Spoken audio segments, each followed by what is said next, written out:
Je publie ici l'intégralité d'une interview de Khaled Miloudi, un ancien détenu particulièrement signalé dit DPS, et qui est resté durant 18 ans enfermé sans aucune autorisation de sortie. Cette interview est réalisée dans le cadre du tournage d'un documentaire qui aborde la question du pardon.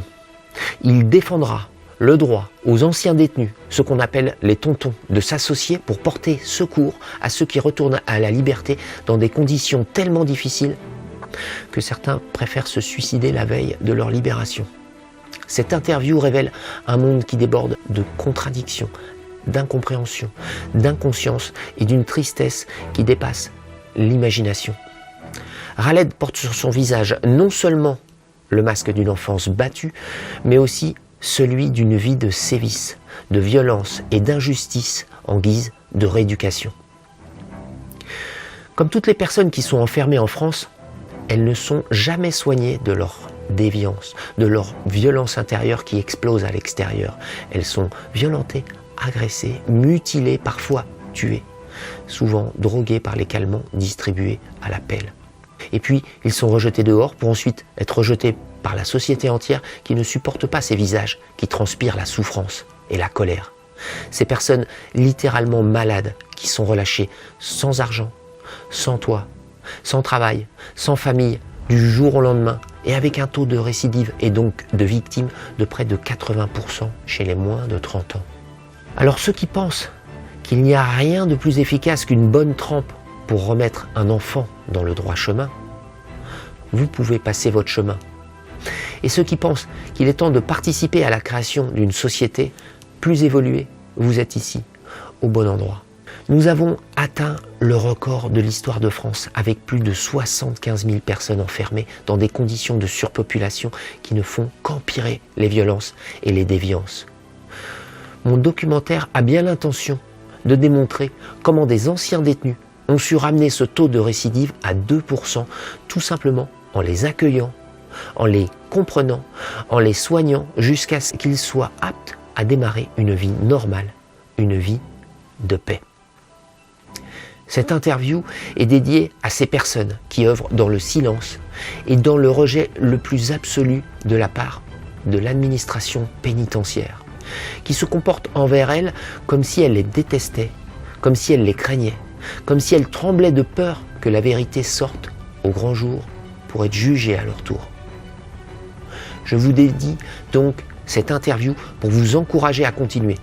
Nous allons y arriver, nous allons porter un grand documentaire sur les écrans et faire évoluer notre société. Merci. Ces mauvais choix, ces chemins de vie que j'ai pris avec détermination, hein, et que j'ai assumé après, venaient aussi de ces violences subies pendant l'enfance, quelque part, que j'avais reproduit, mais différemment, pas sur mes enfants, mais dans ce choix de prendre les armes et d'aller faire une meilleure répartition des richesses. Mais j'avais compris qu'effectivement, c'était tous ces traumas que j'avais cachés, que j'avais tus, et dont j'ai décidé un jour de parler en me racontant à mes enfants, que j'ai réussi à coucher sur le papier, à nommer, et petit à petit, je revenais à l'essentiel, et j'ai même appris à me découvrir, puisque quand tu parles pas de ton passé, quand tu parles pas de tes traumas, de l'enfance, de l'adolescence, il y a quelque chose, il y a une zone d'ombre comme ça que tu laisses comme ça en toi, et il a fallu que je démêle un peu tous ces nœuds, tu vois, que je remonte un peu à l'enfance, et après j'ai compris pourquoi. Voilà. Ça n'excuse en rien ce que j'ai fait, c'était pas pour rentrer dans le pathos, mais surtout j'ai compris pourquoi, alors que j'ai quelques neurones. Voilà, j'avais fait ce choix-là alors que j'avais des enfants, que j'étais père de famille, que j'aimais foncièrement mes enfants. Et que l'essentiel dans cette cellule, je me suis rendu compte, quand j'étais condamné à 30 ans, que c'était l'humain. Que j'étais prêt à donner tout l'or du monde, même à racler les fonds de tiroir, pour me réveiller le matin avec mes enfants et leur lire une comptine le soir, quoi. Et je me suis dit, mais putain, il a fallu que j'arrive dans cette cellule, que je sois condamné à 30 ans de prison dans réclusion criminelle, dans 20 ans de sûreté, pour que je me dise, mais tiens, mais c'est pas l'argent, moi, qui me motive dans ma vie. C'est l'humain, quoi. Alors que d'autres n'avaient pas fait ce travail-là. Continuer, persister à dire c'était l'enfer, c'est les autres. Et puis se trouver des excuses comme moi au début, en me disant, bah oui, mais Je suis arrivé d'Algérie, on a été colonisé, je suis arrivé d'Algérie à l'âge de 5 ans, je parlais pas un mot français, on s'est retrouvé dans les camps, un père analphabète, violent, qui est resté bloqué sur la Deuxième Guerre mondiale, puisqu'il a vécu des traumatismes. Et à l'époque, il n'y avait pas de cellules psychologiques, tu sais, comme aujourd'hui. Violence intrafamiliale sur la maman, placement très tôt en famille d'accueil. J'ai fait 2 familles d'accueil. Après, je suis parti en foyer. Après, l'école de la boxe, la marine à 14 ans, la délinquance alimentaire en revenant, ma première peine de prison. Enfin, ma vie a été faite d'une succession d'actions et de réactions. Jamais j'ai pris le temps de me poser. C'est pas que j'ai pris le temps, c'est que j'étais pas là, quoi, quelque part. Je m'habitais pas, quoi, quelque part. J'étais tout le temps dans cette dynamique de l'avant, quoi, du mouvement. 4 ans de cavale, et puis après, cette peine de prison, une peine mortifère, quoi. Pas de mort, pas de blessé, 30 ans de réclusion criminelle dont 20 de sûreté. Et là, il s'est passé quelque chose dans cette cellule. C'est un peu ce qui m'a sauvé. J'ai réussi, bon, je peux dire que c'est mes enfants aussi, hein, qui m'ont permis de faire preuve ce que je savais pas, ce que j'avais jamais fait, faire preuve d'abnégation, être capable de me remettre en question, de mettre tout sur la table et de me dire, mais en fin de compte, peu importe la non-enfance que j'ai eue, peu importe les traumas que j'ai vécus, il y avait un autre chemin, il y avait une autre voie. Et à partir de là, j'ai compris que l'essentiel pour moi, c'était l'humain. Je me suis apaisé. Et petit à petit, grâce à l'écriture, j'ai pu, comme je dis, j'aime bien cette expression, j'ai pu trouver, grâce à l'écriture, mes propres mots de sauvetage. Et en fin de compte, j'étais enfermé en moi, quoi, dans mon propre labyrinthe, comme souvent, avec ces démons que j'avais tués, avec ces traumas. Et en les nommant, sans concession avec moi-même, sentiment de culpabilité exacerbé aussi. Mon père est mort, j'ai pas pu ne serait-ce que lui tenir la main, puisque étant DPS, il manquait dans l'escorte, il manquait de flics. Donc j'ai pas pu être extrait, alors qu'on m'a extrait une centaine de fois des prisons de France et de Navarre pour aller voir un juge, pour aller signer un document. DPS, c'est quoi? Détenu particulièrement signalé. C'est une étiquette rouge qu'on te met et qui permet à l'administration pénitentiaire de te transférer tous les 6 mois, on appelle ça des rotations sécuritaires, qui permet aussi d'avoir des fouilles pratiquement toutes les semaines, de t'empêcher d'accéder à un centre scolaire en maison d'arrêt. Pendant 5 ans et demi, j'ai jamais pu entrer dans un centre scolaire par rapport à cette étiquette. Tu peux pas travailler non plus. Et puis t'es le pestiféré des pestiférés, quoi. Le moindre mouvement, t'es épié, t'es surveillé, parce qu'on craint l'évasion. C'est pas pour ton intégrité physique, mais c'est parce qu'on a peur que tu t'évades. Et au bout de 6 mois, ils estiment qu'au bout de 6 mois, tu as commencé à faire des connaissances, à créer du lien avec les co-détenus, et donc on te transfère. Est-ce que tu peux, avec du recul, considérer, et cette intro que je t'ai faite, que la monnaie argent est toxique? Bien sûr. Mais je m'en rendais compte quand même. Je m'en rendais compte quand j'allais braquer et j'avais l'argent, quand on partageait, je voyais parfois le regard de mes complices. Voilà, c'était l'euphorie, on se prenait dans les bras, comme tu dis, ce sentiment maintenant d'un seul coup de changer de statut, d'être riche, quoi. Parce qu'on venait de fader quelques millions d'euros ou quelques centaines de milliers d'euros. Et puis à l'époque, c'était les francs, bien sûr.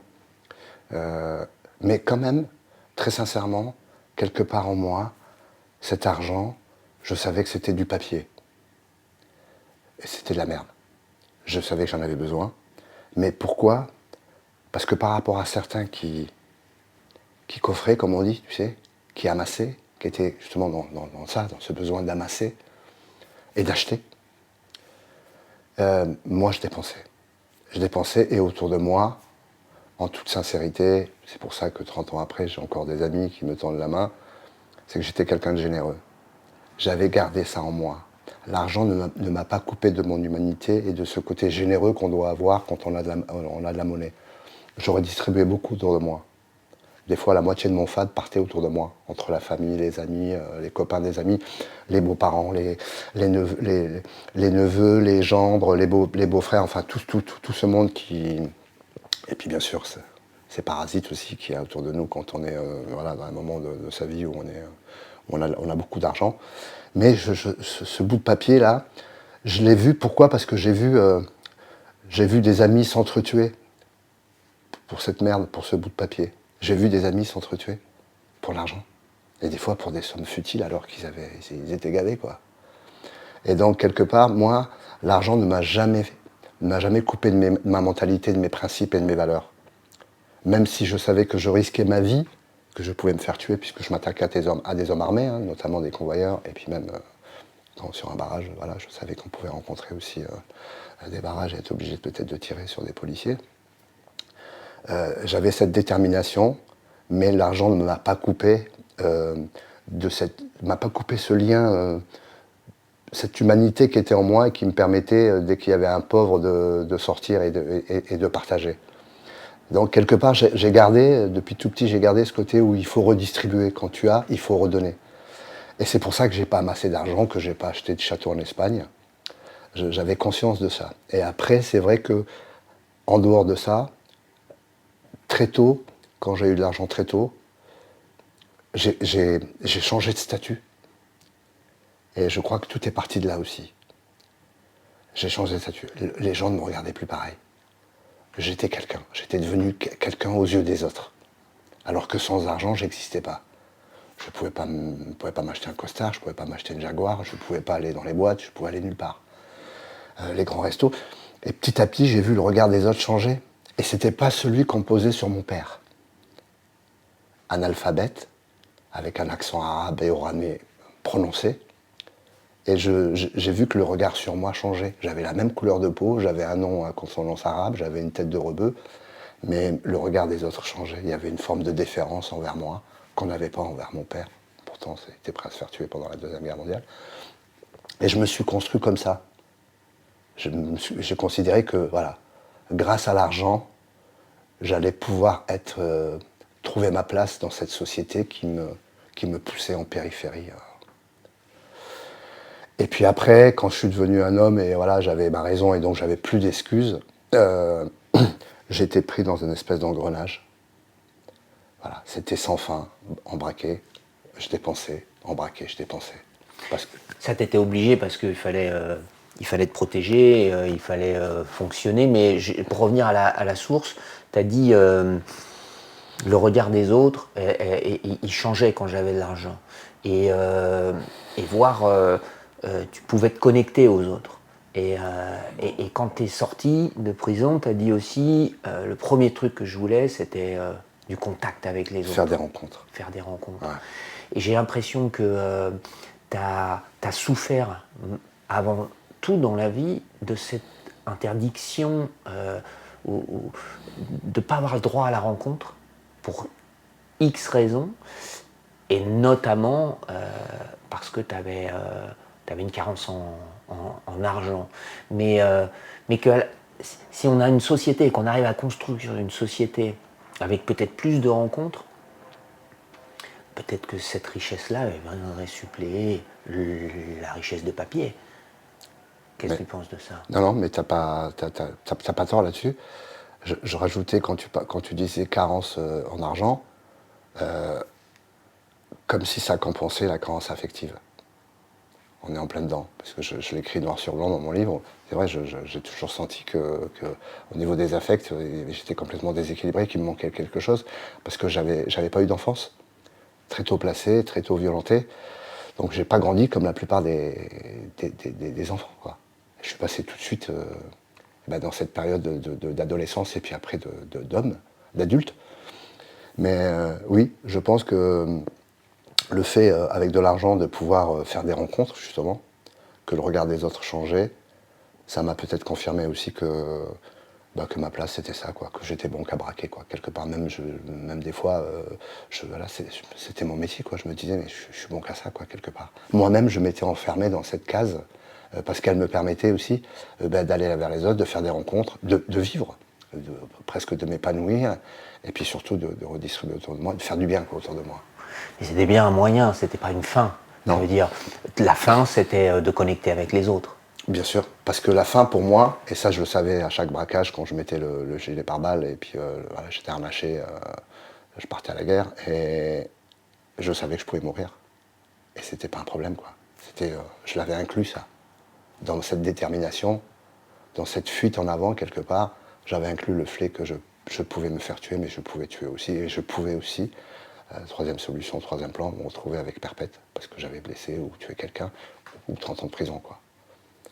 Malgré tous ces paramètres, je crois que j'étais rentré dans un cycle, tu vois, à la machine à laver où voilà, d'un seul coup je ne savais plus comment en sortir, et puis après on prend des habitudes, hein. Et puis après quand on a toujours assumé l'intendance et ben, quelque part, ben, dès qu'il y a un peu moins d'argent, je culpabilisais, je me sentais responsable, il fallait absolument, c'était vital, c'était presque viscéral pour moi d'aller taper, quoi. Et c'était pas pour l'adrénaline, à l'inverse de certains potes qui étaient issus de bourgeois, d'une famille bourgeoise. Il y en a aussi, hein. J'ai bossé avec un mec, bon, il n'avait pas besoin de venir taper, même nous on lui disait pourquoi tu viens taper. Il avait tout, quoi. Et non, il avait besoin de se prouver quelque chose. Donc lui c'était différent, c'était un parcours différent. Mais moi en tout cas oui. Très tôt, quand j'allais taper, très tôt, je pensais à mon père. Il touchait le SMIC, il a élevé 10 enfants, et il a fait la Deuxième Guerre mondiale, et quelque part, le regard des autres, j'ai vu qu'en fin de compte, il était presque transparent pour les autres, quoi. Il n'existait pas, il n'avait pas de statut.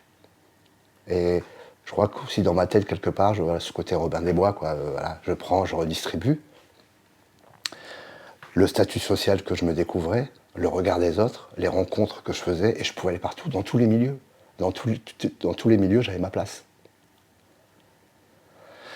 Et puis quand je me suis fait arrêter, étonnamment, pendant la garde à vue, quand j'ai appris qu'il n'y avait pas de mort, pas de blessés, eh ben, c'était comme une forme de libération quand même. Parce que je savais que j'allais pas m'arrêter tout seul, quoi. Certains avaient des plans en disant voilà, j'ai 1 million d'euros, 2 millions d'euros, j'arrête. J'avais pas de plan, moi. J'étais pris comme ça dans cette course folle, un peu, quelque part. Tu reparles encore de regard, donc tu as voulu réparer le manque de regard de ton père, quoi. Cette souffrance que tu as ressentie en lui et que tu as toi récupérée aussi. Mais... L'arrogance avec laquelle on le regardait quand on allait faire les magasins, quand on allait courir d'administration en administration pour récupérer des papiers, je voyais le regard, j'étais jeune, mais je voyais le regard moqueur des autres sur mon père. En rentrant, il n'était pas dupe quand même, parce qu'en rentrant, il nous exhortait à manier le français, la rhétorique. Il avait compris que c'était très important, lui, l'analphabète. Donc il nous poussait à manier le français et à travailler. Mais je crois que ouais, j'ai souffert aussi de ça, et que j'ai eu ces répercussions un peu de ces regards arrogants, remplis d'indifférence et de mépris envers mon père, envers les miens aussi. Ouais. Mais tu avais accès quand même au travail, tu avais accès au SMIC aussi, ou pas du tout, et donc tu n'avais pas le choix, ou tu avais un certain choix, mais tu as refusé de vivre le même destin que ton père. Comment c'était Le choix, à cette époque-là, je n'en avais pas. Je l'ai eu plus tard, le choix, quand j'étais un adulte, et voilà, j'avais la raison, parce que voilà, je n'ai pas de problème d'ordre psychiatrique, donc voilà, aucune excuse de ce côté-là, et j'avais quand même quelques neurones. Après cette enfance, ou cette non-enfance, l'armée à 17 ans, enfin la marine à 14 ans, l'armée à 17 ans, je suis sorti de mon service militaire. Là aussi, ça a été un tournant dans ma vie. Je crois que là, il aurait pu se passer autre chose. Ma vie aurait pu être complètement différente. Ça, j'en suis persuadé. Quand je l'ai écrit, voilà, c'était criant. J'étais incarcéré pour une bagarre la première fois. Raconte. J'avais fait de la délinquance alimentaire, j'avais chapardé des cerises à droite à gauche, mais voilà, j'étais pas un bandit de grand chemin, et c'était pas prédestiné quelque part. Suite à une bagarre dans le 4e arrondissement, en sortant de boîte avec un copain, donc en 79, je venais juste de finir fraîchement mon service militaire. J'ai reçu des insultes après une bousculade sur un trottoir. J'ai reçu des insultes raciales. Tout de suite, j'ai pensé à mon père. Là-dessus, il était intransigeant, et il nous a toujours dit de ne pas faire de cadeaux, quoi, qu'il fallait cogner à la place des mots, puisqu'on ne les maîtrisait pas encore, il fallait cogner. J'avais fait de la boxe déjà, donc j'en ai cogné un, j'ai rattrapé l'autre, j'étais en train de le cogner. Une escouade de policiers arrive, ils m'embarquent. Ils ont eu du mal à me maîtriser, parce que j'avais une espèce de violence et de force comme ça qui me permettait de déculper un peu mes forces au-dessus de la moyenne, hein. par rapport à cette enfance, à ces moments où j'ai passé dans un KGB, ces caves où j'ai passé des mois, enfin, ces coups que j'ai reçus très tôt, trop tôt même. Donc je Il y a eu de la m'étais... violence, ton père était violent avec toi? Ouais, ouais, énormément. Ouais. Et c'est pour ça qu'une juge pour enfants a décidé de me placer pour me protéger, puisque j'avais des fractures qui se succédaient, que je cachais bien sûr. J'ai jamais avoué, j'ai jamais pu, même à mes copains de classe ou à leurs parents, quand ils s'étonnaient d'un bras cassé, d'un œil au beurre noir ou d'un nez qui partait sur la droite. Il y avait de l'alcool? Non, Non. c'était la violence. Il est vraiment resté bloqué sur la Deuxième Guerre mondiale. La nuit, il faisait des embuscades. Un voisin ne lui disait pas bonjour du jour au lendemain. Pour lui, c'était une déclaration de guerre en bonne et due forme. Que, voilà, il anticipait toujours. En plus, c'était réfléchi. Il anticipait un danger qui n'existait pas. Et bien sûr, il allait au charbon, quoi. Il envoyait le voisin à l'hôpital. Certains ont fini dans le coma. Donc, j'ai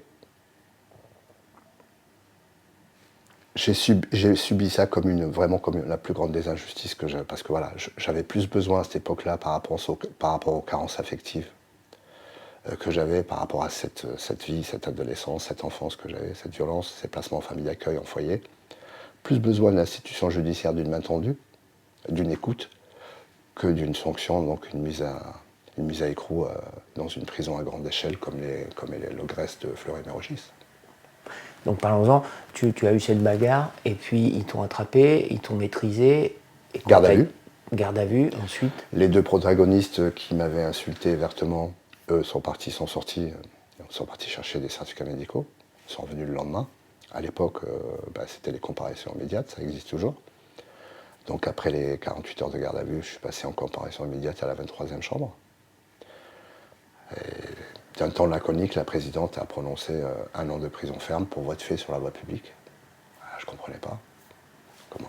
Arrêtons-nous sur cette procédure. Tu peux la décrire justement, parce que j'ai l'impression qu'elle a quand même un peu de l'ascendant sur, au bas mot, la surpopulation carcérale. Ça se passe comment? Comment tu te défends? Combien de temps ça prend? C'est quoi ça, une comparution immédiate? Comparution immédiate, ça va très très vite. Donc après ma garde à vue, le lendemain, direction le dépôt. Tu es dans la souricière, tu attends. Et par 4, on montait, moi c'était la 23e chambre, TGI de Paris. Donc on montait tous les 4. On se levait chacun de notre tour pour expliquer ce qui s'était passé. On se rasseyait, donc on passait par 4. C'était des vagues comme ça. On redescendait à la souricière et on remontait après pour prendre l'addition. Donc en 20, une demi-heure, minute chrono, les 4 étaient passés. 4 affaires différentes, qui n'avaient rien à voir. Hein. 4 dossiers. On remontait et on se levait après chacun de notre tour pour prendre l'addition. Donc moi, ça s'est passé en une demi-heure, même pas 20 minutes, moi. 20 minutes, même pas 20 minutes, puisqu'on était 4. Allez, à peu près 5-6 minutes chacun, quoi. Donc très peu de temps pour parler du dossier. Moi, j'ai assumé, mais je suis quelqu'un qui assume. J'ai assumé, j'ai dit à la présidente pourquoi je les avais tapés. Des insultes raciales, que mon père avait participé à la Deuxième Guerre mondiale et que c'était pas normal qu'on m'insulte. Je venais de faire mon service militaire, que je me sentais français. Et en plus, il devait présenter des excuses puisqu'il m'avait bousculé. C'est pas moi qui les ai bousculés. Moi, j'ai demandé seulement des excuses. Et en guise d'excuses, j'avais eu un chapelet d'injures raciales. Mon sang n'a fait qu'un tour. Et du coup, en fin de compte, l'avocat des protagonistes a plaidé sur mon irascibilité, ma violence. Ils ont eu du mal à maîtriser, donc il y avait aussi un rapport des policiers qui disait que voilà, pendant la garde à vue, je leur ai fait la misère, je hurlais, je criais, qu'ils avaient été obligés de venir à 4 pour pouvoir me mettre les pinces. J'ai été passé à tabac au commissariat, hein, mon premier passage à tabac, donc j'avais les menottes dans le dos et je me suis fait shooter par des flics. Donc déjà, quelque part, voilà, j'avais la violence de mon père, mais je ne comprenais pas pourquoi voilà, j'étais en garde à vue, on me tabassait les menottes dans le dos.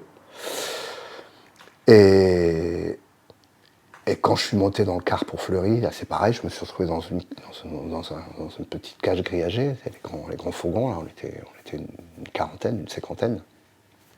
Et il y a un des gardes mobiles qui me dit ce soir tu dormiras à Fleury, le car de Fleury vient d'arriver. Et on m'a poussé à l'intérieur. Quand je suis arrivé à Fleury, incroyable quoi. Là, j'ai l'impression d'être dans une autre dimension, dans une espèce de goulag quand j'arrive, puisqu'à l'époque on était tous habillés pareil, tu sais, les détenus on était tous habillés pareil, hein, donc on avait des tenues de drogués, tu sais. un peu, j'avais lu quelques livres des auteurs russes, l'impression d'être comme un instantané en noir et blanc du goulag, quoi. Et, et donc, en quelques minutes, j'ai été condamné à 1 an de prison ferme, aucune enquête sociale. Aujourd'hui, il y en a. À l'époque, il n'y avait pas d'enquête sociale. On aurait pu se rendre compte qu'en fin de compte, j'avais plus besoin de tiges, d'une réprimande. Je ne dis pas qu'il fallait me mettre une médaille, mais au moins une sanction qui me permette justement de faire un travail sur moi et puis peut-être de passer à autre chose. J'avais quelques prédispositions pour le sport. Je voulais en faire mon métier, je voulais être éducateur sportif, option boxe, puisque j'étais boxeur aussi. Et à Fleury-Mérogis, c'est un monde de violence. Et donc il a fallu que je fasse preuve moi-même de violence pour faire ma place, pour me faire respecter, pour me faire accepter. J'ai tout de suite été accepté parce que j'étais un fou furieux, j'étais d'une détermination. Quand tu dis un monde de violence, ça s'est concrétisé comment la première fois que tu as dit merde, c'est violent? Dès que tu arrives dans la cour de promenade, à Fleury, on était à l'époque dans la cour de promenade, encore aujourd'hui, puisque Fleury existe toujours, on était pas loin de 300 dans la cour de promenade. On tournait en cercle comme ça, tous habillés en drogués. Donc quand je suis rentré dans la cour de promenade, tout le monde m'observait, tout le monde me scrutait, tout le monde me dévisageait pour essayer de trouver une faille quelque part, puisque voilà, c'est ce qui se passe. Hein. C'est toujours au plus faible qu'on s'en prend. Hein. On peut lui prendre sa montre, on peut lui prendre, voilà, on peut l'obliger à continuer. Donc, et j'ai compris tout de suite qu'il fallait que je fasse ma place. Donc j'avais eu un problème, j'ai cogné un mec, puis un deuxième. Et puis les anciens ont vu que ma détermination, j'entraînais quelques copains aussi à la boxe, donc ils venaient me donner quelques conseils au niveau de la boxe anglaise. Moi, j'en prenais d'autres par rapport au sport qu'ils pratiquaient. On a commencé à créer du lien, on faisait des blocages de promenade régulièrement, des refus de remonter, pour des violences envers des détenus qui étaient au mitard, pour des cantines aussi, puisqu'on n'avait rien, hein. On n'avait même pas la télé, il n'y avait pas la radio, les lumières s'arrêtaient à 22h. C'était vraiment la prison à l'ancienne, quoi. La prison à l'ancienne par rapport à aujourd'hui où il y a un petit peu plus de souplesse sur pas mal de choses. Et puis ces anciens, ils m'ont pris sous leurs ailes et quand je suis sorti, alors j'ai fait appel de la décision sur leur conseil et en fin de compte là, encore pire, ça s'est aggravé. Ils m'ont condamné à 18 mois alors que j'étais primaire. J'avais vraiment besoin d'un peu d'indulgence. À tort, parce que j'étais naïf quand même en pensant que ça allait redescendre à 6 mois. Je me voyais presque dehors, hein, même les conseils de mes co-détenus. Et quand je suis retourné à Paris en appel, à la cour d'appel, et on m'a condamné à 18 mois ferme pour les mêmes raisons, un voie de fait sur la République, et là, dans la cour de promenade, ça a monté en crescendo au niveau du ressentiment, au niveau de la haine, au niveau de la violence, au niveau de l'incompréhension, au niveau de l'injustice. Et j'avais vraiment le sentiment profond d'être seul contre le monde entier. Et c'est fou quand on ressent ça. J'avais 19 ans, pas vécu grand-chose, à part la souffrance, des traumatismes. Et là, quand les anciens m'ont pris sous leurs ailes, j'étais un peu la mascotte. J'étais le plus jeune, ils avaient à peu près, c'était des quadras la plupart. Hein. T'inquiète petit, en sortant, passe nous voir, on est à tel endroit, on a un QG à tel endroit. Donc c'était un bar qui s'appelait le Crozatier à Bastille. Et après mes 18 mois, j'en ai fait 15. Je suis sorti, et la première chose que j'ai fait, j'ai été les voir. On s'est mis dans l'arrière-salle, et voilà, c'est parti, on m'a proposé un braquage, et c'est à partir de là donc je peux dire que c'est un peu la justice, cette incompréhension, cette injustice qui m'a poussé dans le grand banditisme quelque part. Parce qu'on t'a mis en prison, mais on t'a pas proposé de soigner la cause de cette violence, ou non, débrouille-toi, t'es grand, c'est libre arbitre, c'est un peu des termes que j'entends, mais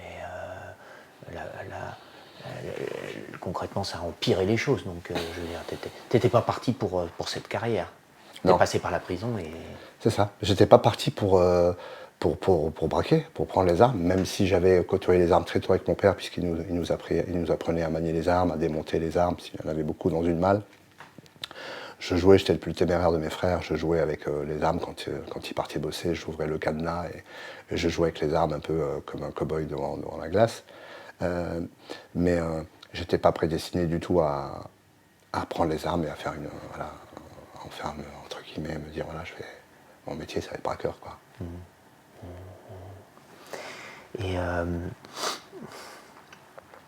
Et donc, encore une fois, on t'a supprimé du contact des autres,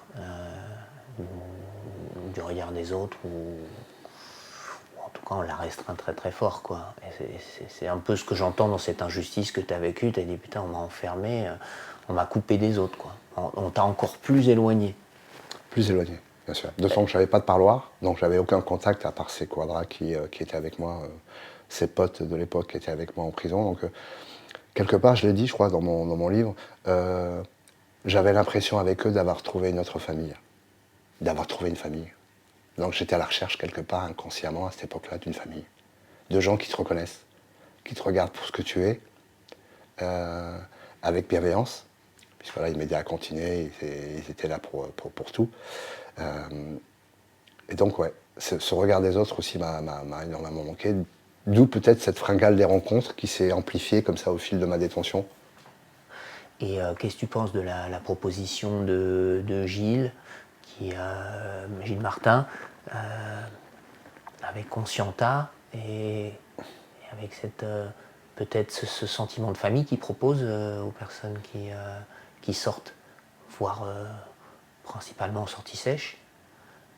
Parce que bon, il y a ça aussi, la manière dont tu sors, quelle option tu as pour t'en sortir? Toi, tu as eu quoi comme option? Celle-là, et donc ton premier réflexe, ça a été de retrouver cette famille-là. Bien sûr. C'est grand quelque part qui m'avait aidé à surmonter ces épreuves durant ma première incarcération dans une prison à grande échelle, parce que c'était Fleurs-Mérogis, c'était l'une des plus dures. Hein. Combien de personnes Autour de moi? Ouais, incarcérées dans cette prison, Ah, bah, c'est la plus grande prison d'Europe, je crois que c'est 5000. Ouais. Entre le CJD, la MAF et les 5 bâtiments, puisqu'il y a 5 bâtiments à Fleury. On se déplace en camionnette pour aller d'un bâtiment à un autre.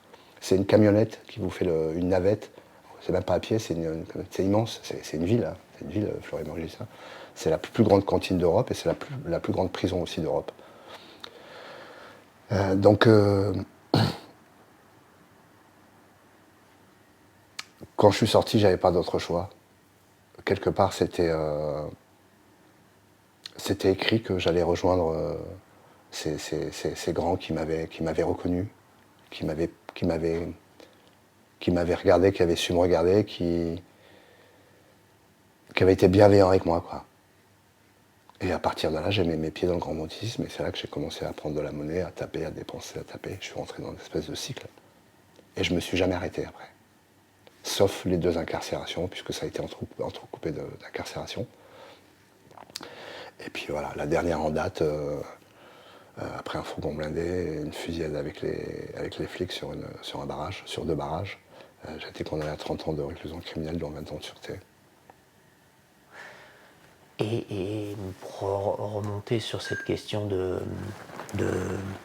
complications, d'éviter la récidive, ou en tout cas d'avoir une option qui t'éloigne de la récidive, puisque toi tu étais prêt à retomber, mais de toute manière avant, ce qu'il te fallait à tout prix, c'était un contact, une famille, reconstruire des relations, quoi, si j'ai bien compris.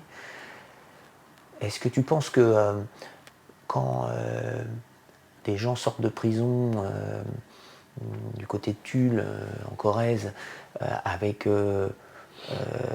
une demande de SAMU social pour essayer d'être hébergé, au moins d'avoir un lieu que on leur signale à l'administration pénitentiaire que Conscienta est là, prêt à les accueillir avec des chambres, avec des gens qui vont s'en occuper, et on leur dit non, il n'y a rien.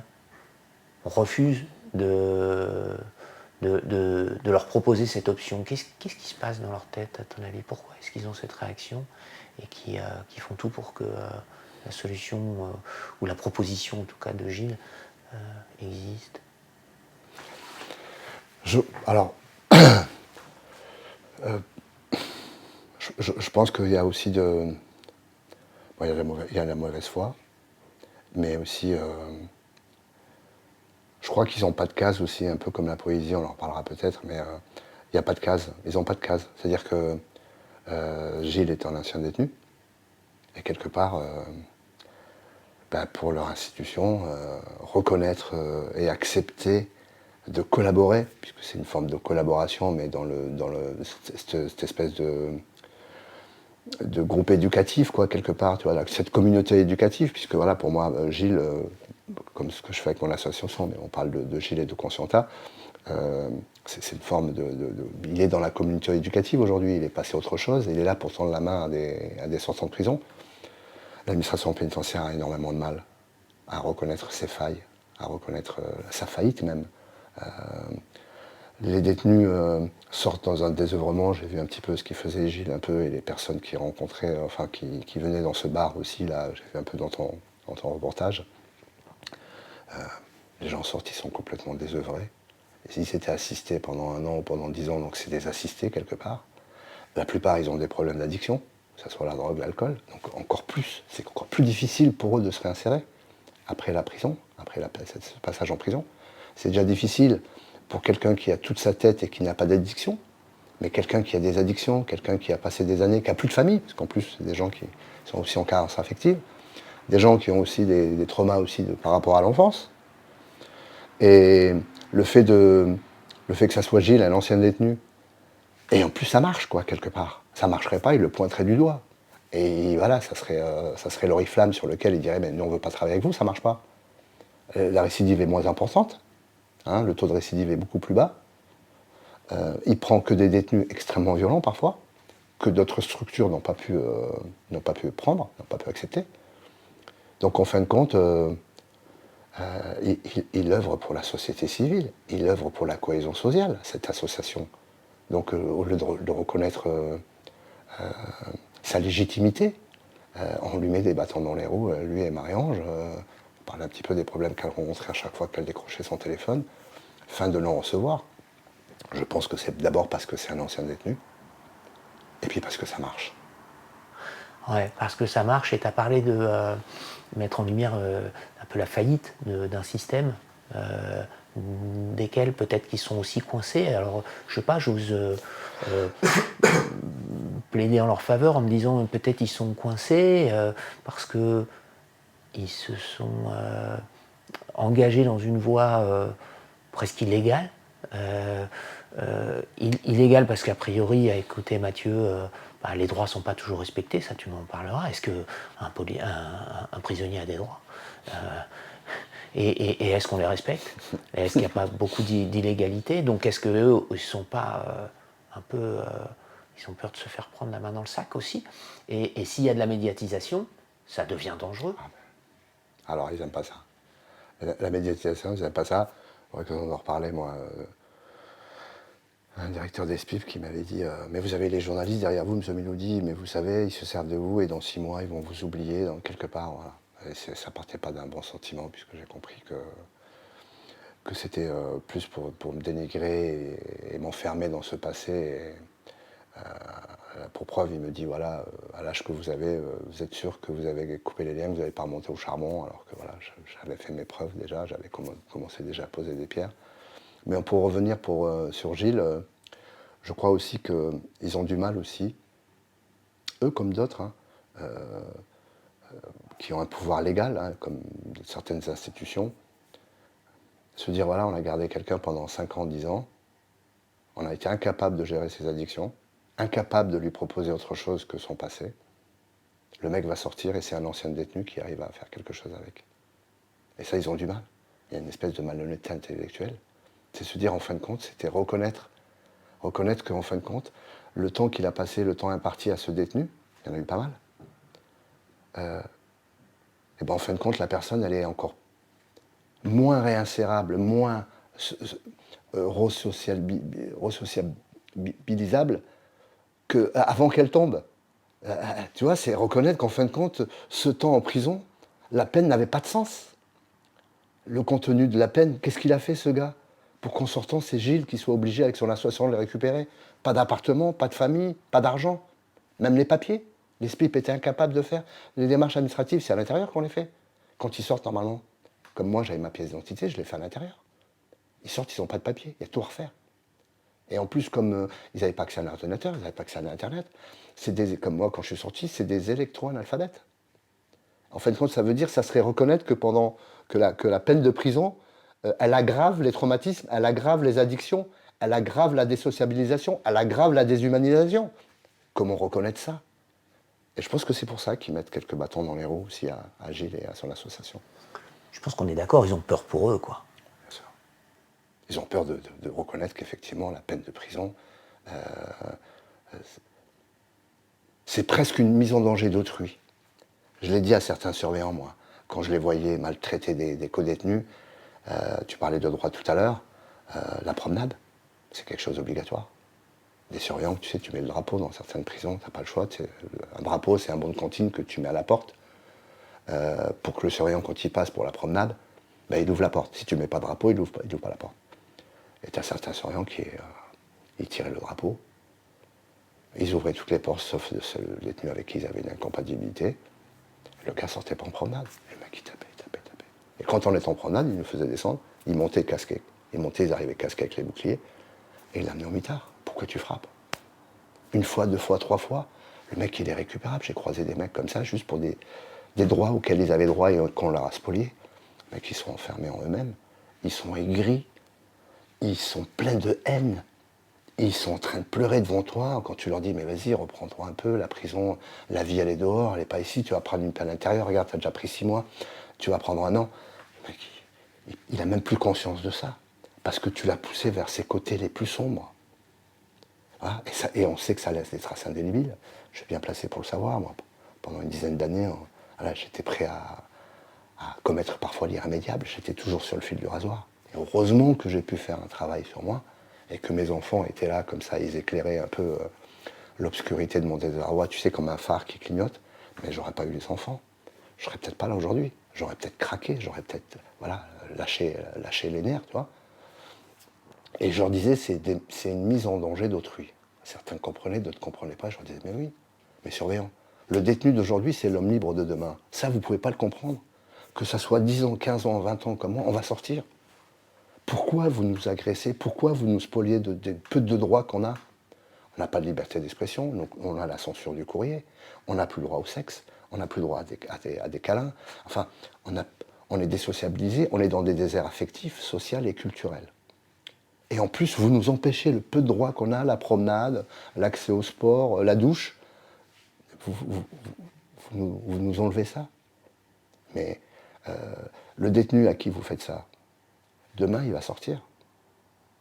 Et ça sera une bombe humaine, quelque part, qui pourra exploser. Et c'est peut-être son voisin, un jour, qui va ramasser à cause de vous, surveillant. Et il avait du mal avec ça. Et là, on touche quelque chose de sensible, c'est reconnaître, en fin de compte, que la prison, elle est criminogène. Que la peine de prison, elle n'a pas de sens. Et c'est pour ça que moi, j'ai essayé, très humblement, de lui en donner un sens. De me découvrir des centres d'intérêt, de reprendre un cursus scolaire, d'ouvrir des bouquins, de commencer à être la plume de mes co-détenus. Enfin voilà, plein de choses qu'on peut mettre en route quand voilà, on a réussi un peu à cette respiration, le grand coup de talent, tu sais, pour remonter comme quand tu es au fond de l'eau et puis d'un seul coup tu cherches la respiration. Mais il y en a qui n'ont pas ces bagages intellectuels, qui n'ont pas la chance, tu sais, de sortir d'eux-mêmes, quoi, tu vois. Et pour revenir à Gilles, je crois que c'est tout ça aussi à la fois. Ils ont du mal à reconnaître qu'en fin de compte, la prison aggrave les addictions, aggrave les traumatismes, alors qu'ils pourraient travailler en collaboration avec Gilles. Dire, voilà, on a des détenus violents et même faire un pont entre un sas, quoi, entre la prison et la sauce de Gilles, parce que Gilles pourrait les prendre quelques mois avant, pour aller les voir au parloir. Lors des permissions, on commençait à les préparer. Enfin, il y a un travail en commun qui pourrait se faire. Il se fait bien avec d'autres associations, comme par hasard, avec celle de Gilles et de Marie-Ange, il y a un problème, ça bloque. Donc ce serait parce que cette association est constituée d'anciens détenus, sinon principalement, majoritairement, et on leur refuse la légitimité de s'exprimer et d'agir dans ce cadre-là. J'ai remarqué aussi, au cours de ce parcours-là que je fais pour ce film, qu'il y avait une censure en France, aussi du monde fonctionnaire, pour les personnes qui ne sont pas diplômées. C'est-à-dire qu'elle n'existe pas. Tu n'as pas de cursus universitaire, tu n'as pas, allez, on va le dire, ramé comme nous on a ramé pour obtenir notre diplôme et avoir le droit d'agir là. Et toi, tu as zappé tout ça et en plus tu vas venir, qui plus est, nous montrer qu'on a tout faux. C'est refuser de reconnaître la valeur de l'expérience en face de le diplôme universitaire. Et c'est ça peut-être aussi que ça met en lumière. Ouais. On lui refuse cette légitimité. On lui refuse cette légitimité d'être capable de s'occuper des autres détenus en tant qu'ancien détenu. Je crois que pendant un moment, avec une pointe d'humour, il disait association de bienfaiteurs au lieu d'association de malfaiteurs, hein, c'est ce que j'avais lu. Oui, ils ont énormément de mal. C'est-à-dire que le diplôme, la théorie, passe avant la pratique. Et là, on voit bien qu'en fin de compte, c'est l'inverse. Au contraire, on le sait aujourd'hui. Le témoignage de l'intérieur est plus important qu'un diplôme. Si je prends mon exemple à moi, j'ai pas un diplôme d'animateur, j'ai pas un diplôme de prof, je suis pas prof. J'anime des ateliers d'écriture et de poésie et je me sens légitime et j'ai des très bons résultats. Les résultats, c'est les textes que je récupère. Quand je lis, comme l'enfant me parle de trauma, une jeune fille qui me parle de l'inceste, un autre garçon qui me parle de prostitution, donc j'ai pas besoin de diplôme. La preuve, c'est que les psys me disent « mais monsieur, nous on n'a pas ça dans notre bureau, ça sort pas, comment que ça se fait ?» Donc, mais ils acceptent quand même de travailler avec moi, parce qu'ils savent que j'ai une crédibilité qu'ils n'ont pas. Pourquoi? Parce que moi, je suis passé par là. Moi, les mômes, même là, je rentre en prison, ils ont confiance en moi. En 2 heures, j'arrive à créer du lien et à leur faire écrire des choses incroyables, qui me bouleversent toujours. Cette gamine là, qui me levait la main à chaque fois, qu'elle me posait des questions, elle me parlait tout le temps comment j'ai fait pour pardonner à mon père. À un moment donné, dans mon livre, j'en parle. Comment j'ai pu pardonner à mon père après tout ce que j'avais vécu, subi. Et à la fin, quand je lis son texte, elle choisit donc l'enfance. Sur le thème que je propose, il y a l'enfance, elle choisit l'enfance. Et elle me raconte un inceste qu'elle a vécu à 12 ans. Elle en a 17 aujourd'hui, elle en avait 17, 12 ans. Et là, je prends ça en pleine tronche et je me dis, mais je me sentais pas moi-même légitime de recueillir cette parole-là. Et petit à petit, je me suis rendu compte que ce qu'on disait, c'est qu'il n'y a pas besoin de diplôme, quoi. Les profs l'ont pas reçu, les psys l'ont pas reçu, les infirmières l'ont pas reçu, et moi je l'ai reçu. Et donc c'est mon parcours, cette authenticité que j'ai quand je suis avec eux en cercle, sans posture de prof derrière un bureau, qui a fait que j'ai pu extirper, que j'ai pu les aider, faciliter, révéler ces traumatismes et les coucher sur le papier. Et voilà, je travaille avec la PJJ aussi, avec des jeunes. La protection judiciaire de la jeunesse, des jeunes dans le cadre de la réparation pénale, soit qui ont commis un délit, soit qui sortent de prison et on les a placés et donc qui participent à ces ateliers, avec l'aide sociale à l'enfance, beaucoup d'émotions parce que étant passé par là à l'époque, ça s'appelait la DAS, donc des jeunes orphelins, des jeunes qui ont été placés pour leur sécurité, avec les collégiens, avec les lycéens. Et maintenant, je me sens légitime, moi, autant moi-même, je me sentais... Mais autour de moi, que ce soit le ministère de l'Éducation nationale, que ce soit l'ASE, la PJJ, on n'a pas besoin de diplôme. C'est mon témoignage de l'intérieur, c'est mon vécu qui me donne cette légitimité. Un peu comme Gilles, c'est parce qu'il est passé par la prison, c'est parce qu'il a réussi, lui, à se réinsérer, qu'il peut aujourd'hui tendre la main aux autres. Et je vais plus loin. Est-ce qu'on ne peut pas parler d'équivalence en termes d'années d'études, de diplôme de la prison? C'est un comble. Mais désolé, c'est flagrant. C'est même une vocation toute trouvée derrière pour des gens qui n'ont pas, qui se sentent illégitimes par rapport au monde du travail, en disant mais moi je sais rien faire. Mais là, Gilles est en train de prouver que tu peux et que tu es le mieux placé et le mieux expérimenté, diplômé, formé pour faire ce que toutes les années d'université théorique à côté sont incapables de faire. Quand est-ce qu'on va comprendre ça et comment est-ce que toi, tu pourrais, pour des gens qui sont ouverts, des psychologues, faire passer ce message, faire comprendre que tu as, désolé, mais beaucoup plus de compétences que tous ces gens qui peuvent afficher des diplômes. Alors, en ce qui me concerne, je pense que Gilles c'est pareil, moi je coche toutes les cases des problématiques de l'enfance, de la préadolescence, de l'adolescence, et après de cette trajectoire d'adulte. Toutes les cases, il n'y en a pas une que je coche pas. Que je coche pas. Et donc, c'est ça mon expérience. Mes diplômes, c'est ça. On fait de l'humour, hein, mais c'est parce que voilà, j'ai grandi dans la rue, j'ai tous les codes. Et le fait d'être passé par là, le fait d'avoir réussi à surmonter toutes ces épreuves, notamment ces 30 ans de réclusion criminelle, aujourd'hui à faire quelque chose de ma vie, c'est-à-dire je suis dans la transmission, hein, voilà, j'apporte ma petite pierre aussi dans cette communauté éducative parce que je me sens vraiment, sans diplôme, je me sens vraiment concerné par ça. Quand je me lève le matin et je vais faire des ateliers, pas savoir comment je suis heureux d'y aller, quoi. Et puis sur le retour, je suis complètement bouleversé parce que je récupère des copies, j'ai une pile de textes comme ça fait 2 ans que je fais ça. Et donc c'est pour ça, et même les mômes me disent, les mômes, les éducateurs, les psys me disent, je retourne aussi en prison maintenant, les détenus me disent, ils m'écoutent, j'ai l'écoute, c'est pas les diplômes, je serais bardé de diplômes, ils m'écouteraient pas. C'est parce que je suis passé par là, parce que j'ai traversé ce qu'ils traversent, et j'ai réussi à m'en sortir. Et je reviens leur faire part de mon expérience. Et je reviens surtout les écouter. Et pour ça, il n'y a pas besoin de diplôme. C'est ces expériences que j'ai traversées, ces épreuves que j'ai surmontées, qui font qu'aujourd'hui, on tend l'oreille. Les gamins, quand ils arrivent, bon, ils se renseignent un peu, ils tapent sur Google, tu sais, ils te googlisent, comme on dit. Et je crois que c'est ce qui me donne. Je n'aurais pas eu ce parcours-là, je suis persuadé que je ne pourrais pas recevoir ce qui me donne à recevoir quelque chose d'intérieur. C'est pas ce qui est marqué sur le papier, c'est quand même aussi ce que tu rayonnes quand tu arrives, quand tu regardes, quand tu te poses. C'est un langage du corps, c'est un langage qui s'exprime par tous les pores de l'être. Je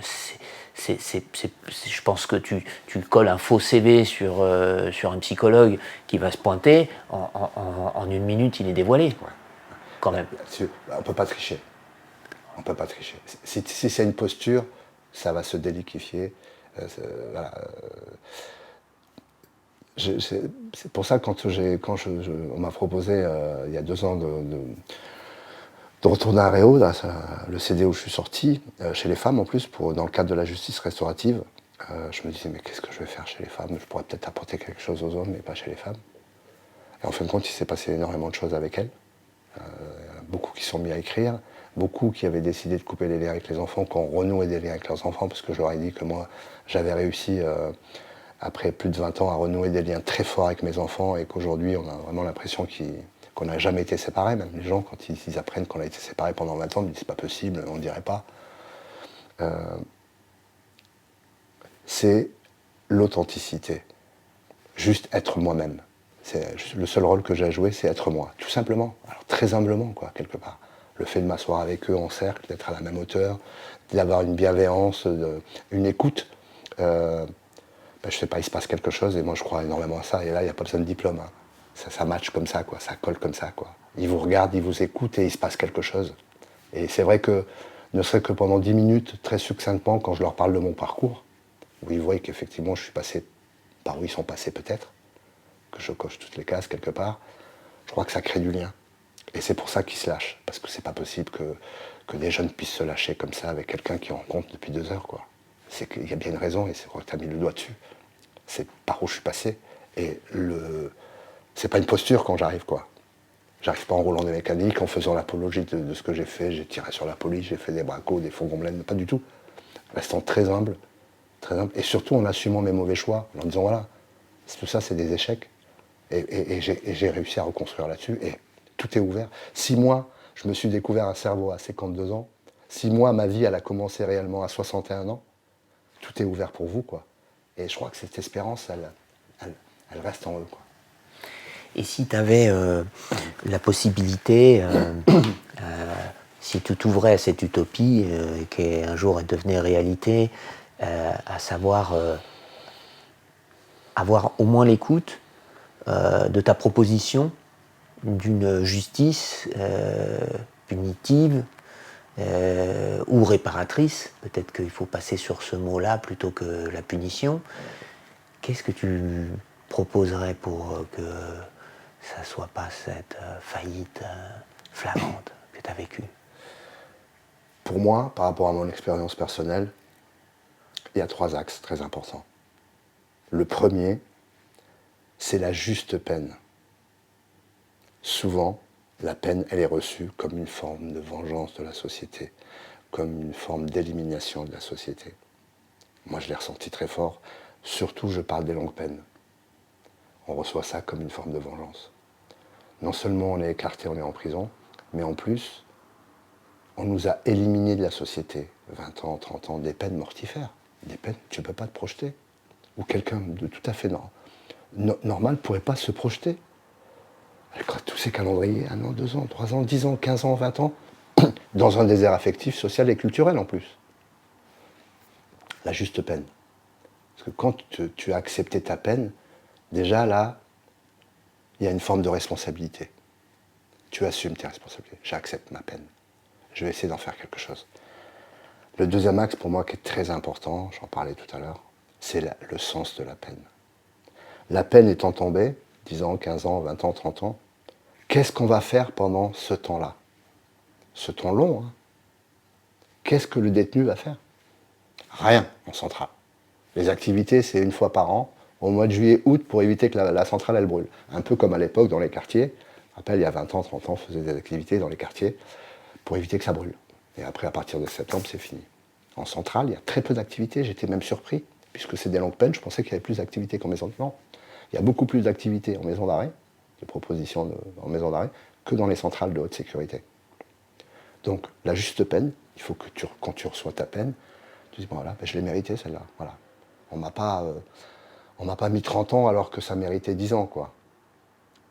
Le sens de la peine, qu'on me donne les moyens de changer, qu'on me donne les moyens de sortir de mon propre labyrinthe, qu'on me donne les moyens de regarder un peu plus loin que au mur autour de moi. Donc le sens de la peine, il est très important. Qu'on me donne les moyens d'accéder à la culture, d'accéder à un centre scolaire, d'avoir des activités, de faire une formation qualifiante, tu vois, de m'intéresser, si c'est l'informatique, qu'on me donne un ordinateur et qu'on me laisse aller sur Internet pour que je puisse me former, parce qu'en sortant, j'ai une passion pour l'informatique, je ne pourrai jamais, en sortant après 20 ans, m'y mettre parce que c'est trop tard. Et puis, le troisième axe pour moi, c'est la réinsertion. On te parle de la réinsertion à la fin. Il faut en parler le premier jour. Pourquoi mettre une chape de plomb sur la réinsertion et en parler que quand le détenu il est dans la dernière ligne droite? C'est souvent trop tard. Surtout quand on l'a laissé pendant 15-20 ans à faire promenade, cellule, atelier, promenade, cellule, salle de boxe, musculation. Alors les activités au niveau du sport, en centrale, il y a ce qu'il faut. Mais il faut des neurones aussi. Il faut un esprit sain dans un corps sain. Il faut aussi qu'on puisse avoir accès à la culture. Donc, la juste peine, le sens de la peine et la réinsertion qui commence toujours à la fin et c'est souvent trop tard. Moi, on a commencé à me parler de la sortie quand l'heure de la sortie a sonné. Donc au bout de 19 ans, pendant 19 ans, on ne parlait pas de sortie. Le couvercle. Et puis là, d'un seul coup, voilà, mais M. Miloudi, vous allez passer en commission pluridisciplinaire, vous allez partir au CNE à Fresnes, on va vous observer pendant 6 semaines pour voir si vous n'êtes pas fou. Tu vois une batterie de psychologues et de psychiatres. Et moi, il y a des psychiatres, la première fois que j'ai rencontré un psychiatre, il me dit au moment de la sortie, puis M. Miloudi, vous n'êtes jamais sorti en permission? Je dis non. Il me dit c'est pas vrai. Je dis bah, pourquoi je vais vous mentir? Il me dit c'est pas normal, on me demande de venir vous expertiser parce que là, l'année prochaine, vous pouvez bénéficier d'une conditionnelle, vous êtes dans les temps, plus que dans les temps. Mais moi j'ai besoin de savoir ce qui se passe dans votre cerveau parce qu'au bout de 19 ans, la prison elle n'est pas faite pour. L'être humain n'est pas fait pour rester 19 ans tout seul. Vous étiez tout seul? Oui, j'ai toujours été tout seul, je suis DPS. Elle me dit non, moi j'ai besoin de vous poser des questions, de revenir vous voir pour savoir si vous avez, si vous êtes apte à sortir, quoi. Donc il s'inquiétait du fait que j'ai passé 19 ans tout seul, sans rien faire, et que maintenant il fallait être sûr que je sois apte à sortir. Mais pourquoi je ne l'ai pas rencontré la première semaine de ma sortie où on commence à me préparer justement à me parler de sortie, même si elle est loin, mais qu'on me prépare, qu'on me dise tu tends vers ça, tu vas sortir un jour, et il faut qu'on commence un peu à préparer cette sortie aujourd'hui. Quand tu es rentré, pas quand tu as fini. Et ça m'a toujours surpris, pourquoi attendre la dernière partie de la peine pour commencer à parler de réinsertion, d'insertion, de sortie, de travail, de retour dans la société. Ça manque furieusement de conscience parce que On te donne absolument aucun accès au pardon, on te donne absolument aucun accès à la vocation, et,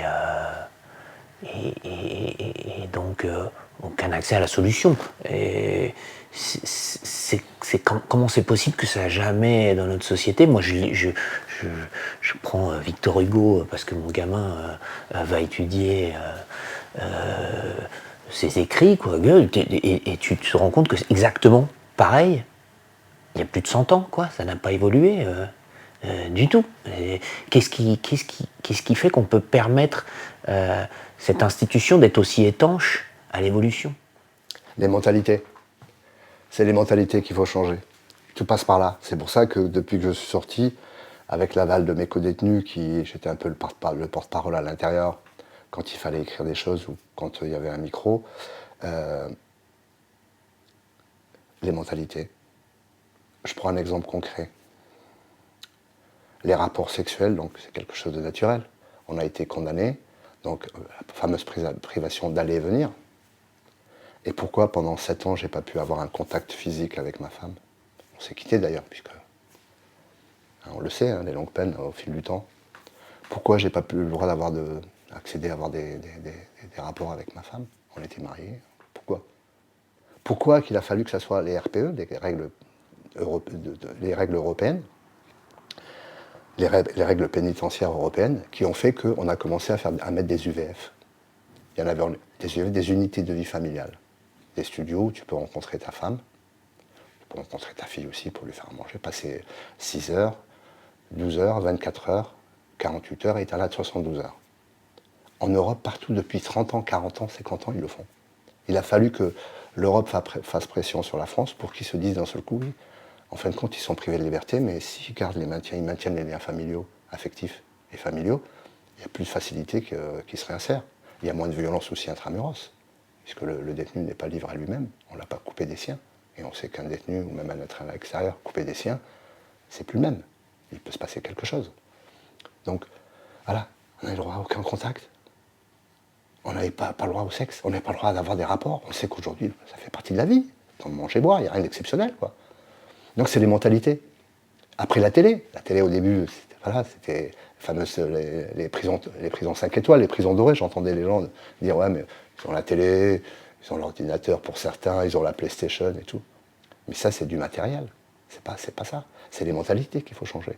Se dire, ben, l'être humain, s'il reste normalement constitué pendant sa X temps, ben, il a plus de facilité de s'insérer. Il n'y a pas de coupure franche, nette, comme ça. On n'a pas tranché dans le vif quelque part, et après on essaie de recoller des morceaux. Et c'est parfois terminé, quoi. On ne peut plus.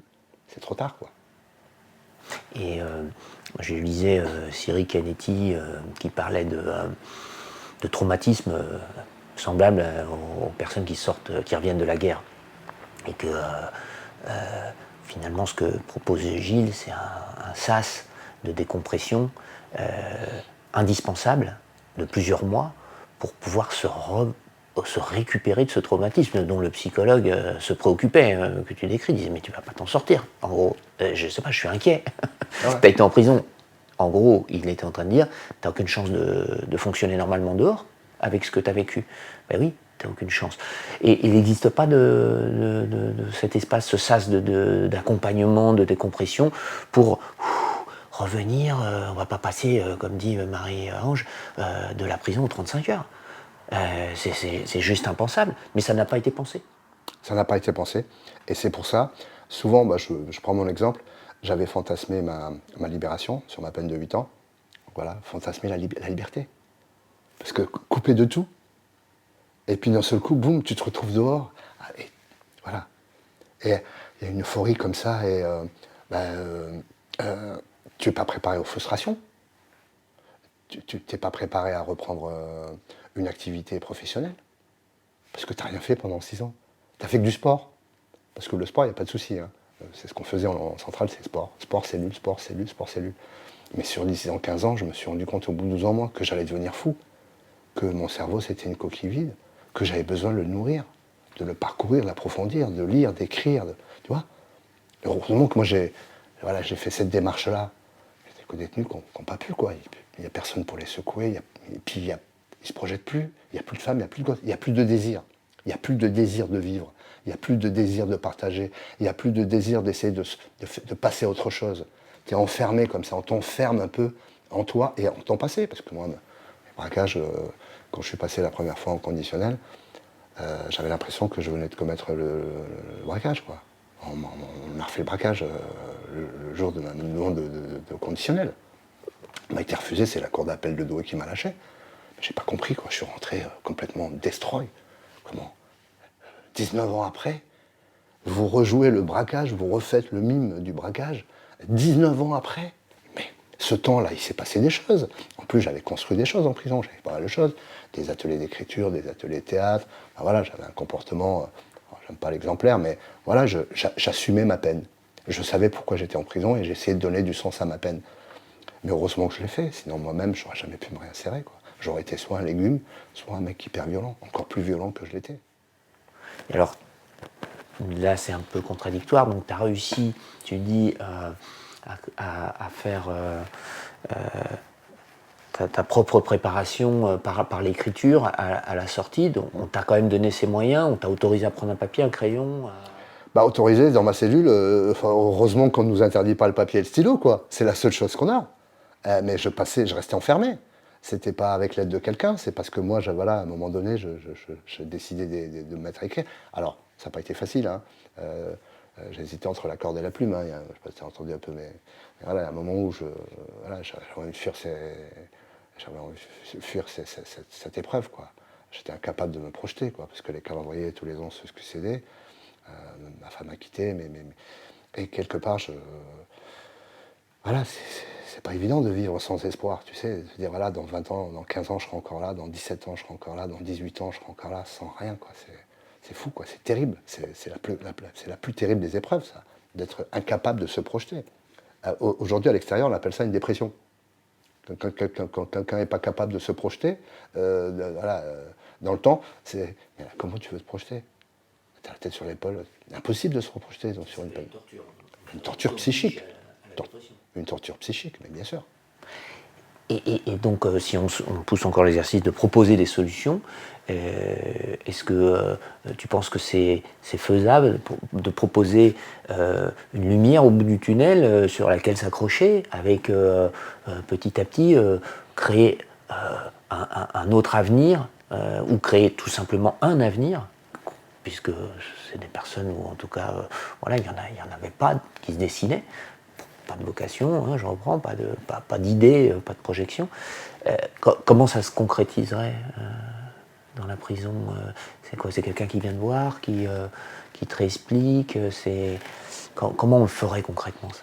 Bah, déjà, il faudrait que l'administration pénitentiaire soit capable de s'adapter selon les détenus, parce que c'est des règles, tu sais, des règles normatives comme ça.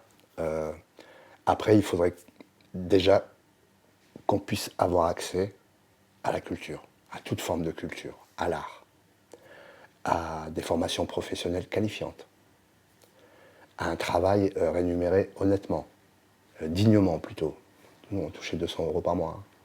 On faisait les 8 heures par jour, 305 jours sur 365, c'était 200 € par mois, pas de sécu en sortant, on ne parle pas de syndicat, mais pas de sécu.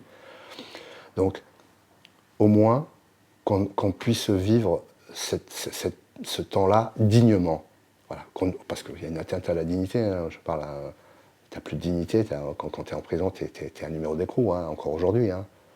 Et en plus, on t'enferme dans ton passé. Ta liberté d'expression n'existe pas. Ta parole, elle ne vaut pas un copec, elle ne vaut pas une thune. Pour eux, tu n'es pas crédible. Pour n'importe quoi, tu n'es pas crédible. Encore plus quand tu as la ticket de DPS. Donc il faut être capable de s'adapter. Chaque détenu est différent, parce que chaque être est différent, on le sait. Nous donner les moyens d'accéder à toutes ces cultures, formes d'art, travail professionnel, reprendre un cursus universitaire ou un centre scolaire. Et puis, faciliter les ponts entre le dehors et le dedans. Pourquoi attendre que le mec il ait fait 20 ans pour lui donner sa première permission alors que 2 ans après il est libérable? Pourquoi ne pas commencer à le préparer à la 10e année tout doucement? Hein? S'adapter, commencer un peu à le préparer à ce retour à la société. Et on sait que pendant 20 ans, parfois, c'est souvent même, c'est plutôt les exceptions qui s'en sortent. La plupart, ils sortent, ils sont paumés, quoi.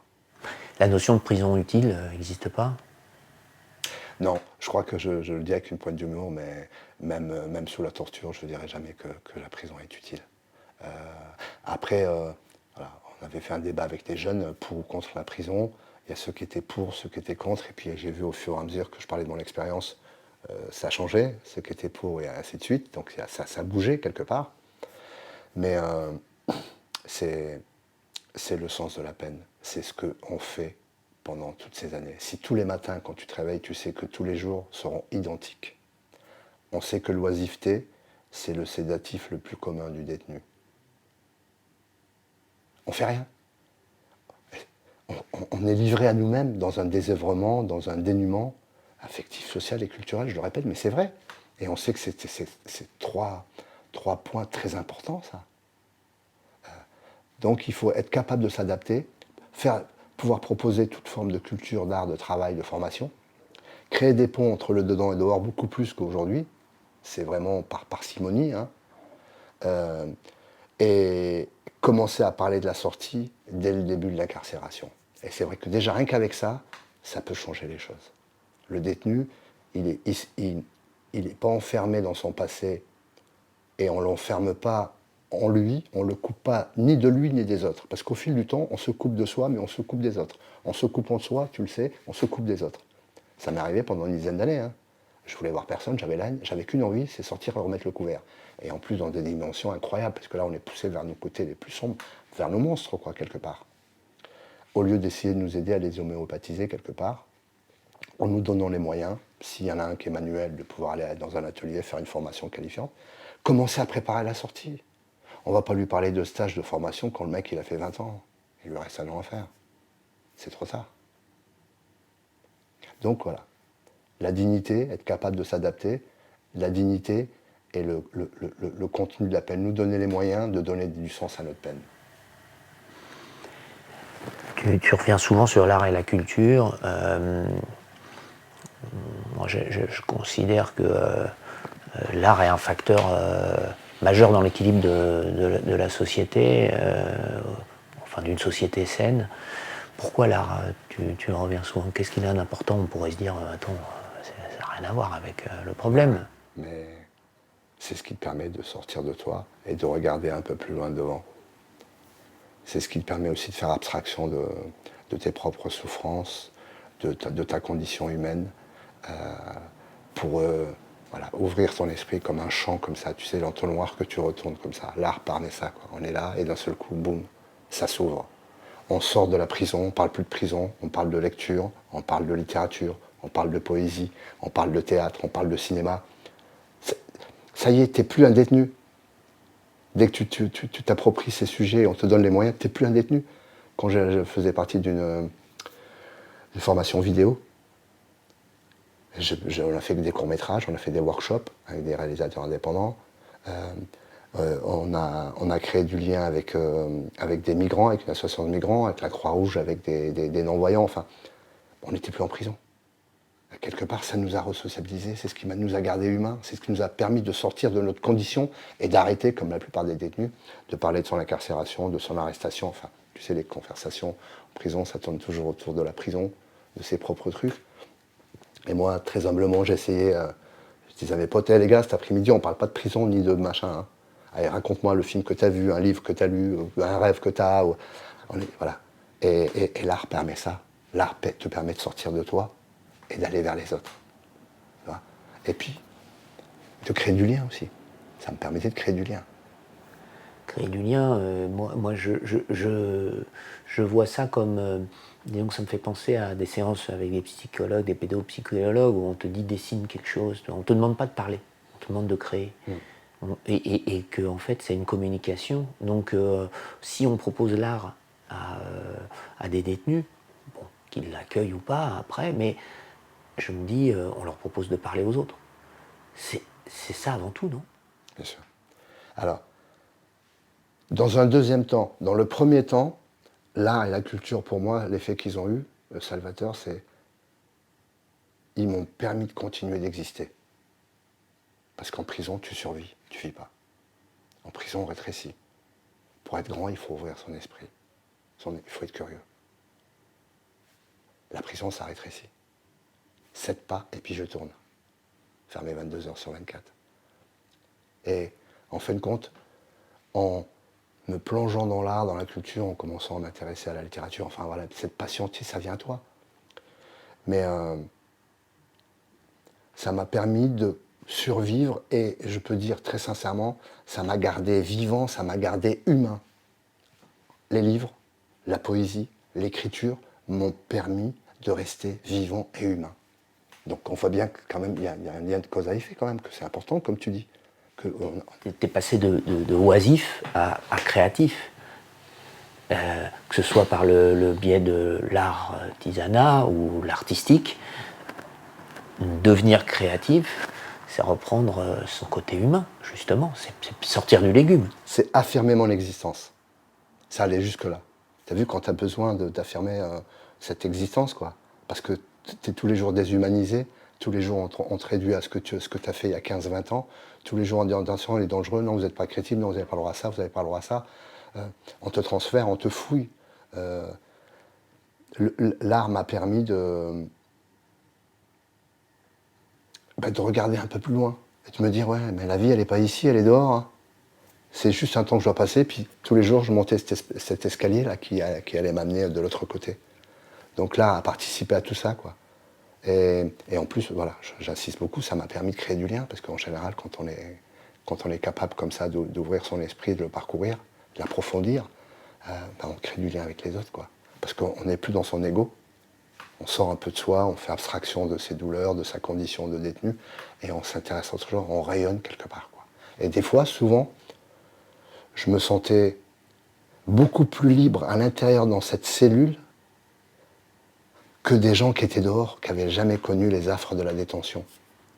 Quand je les avais au téléphone, à la cabine, ils se noyaient dans un pare-choc qui était cassé. Et pendant 1 heure, ils me parlaient de leur pare-choc ou d'un problème, mais à milieu de ce qu'on vivait, quoi. Et juste avec une phrase, je les calmais.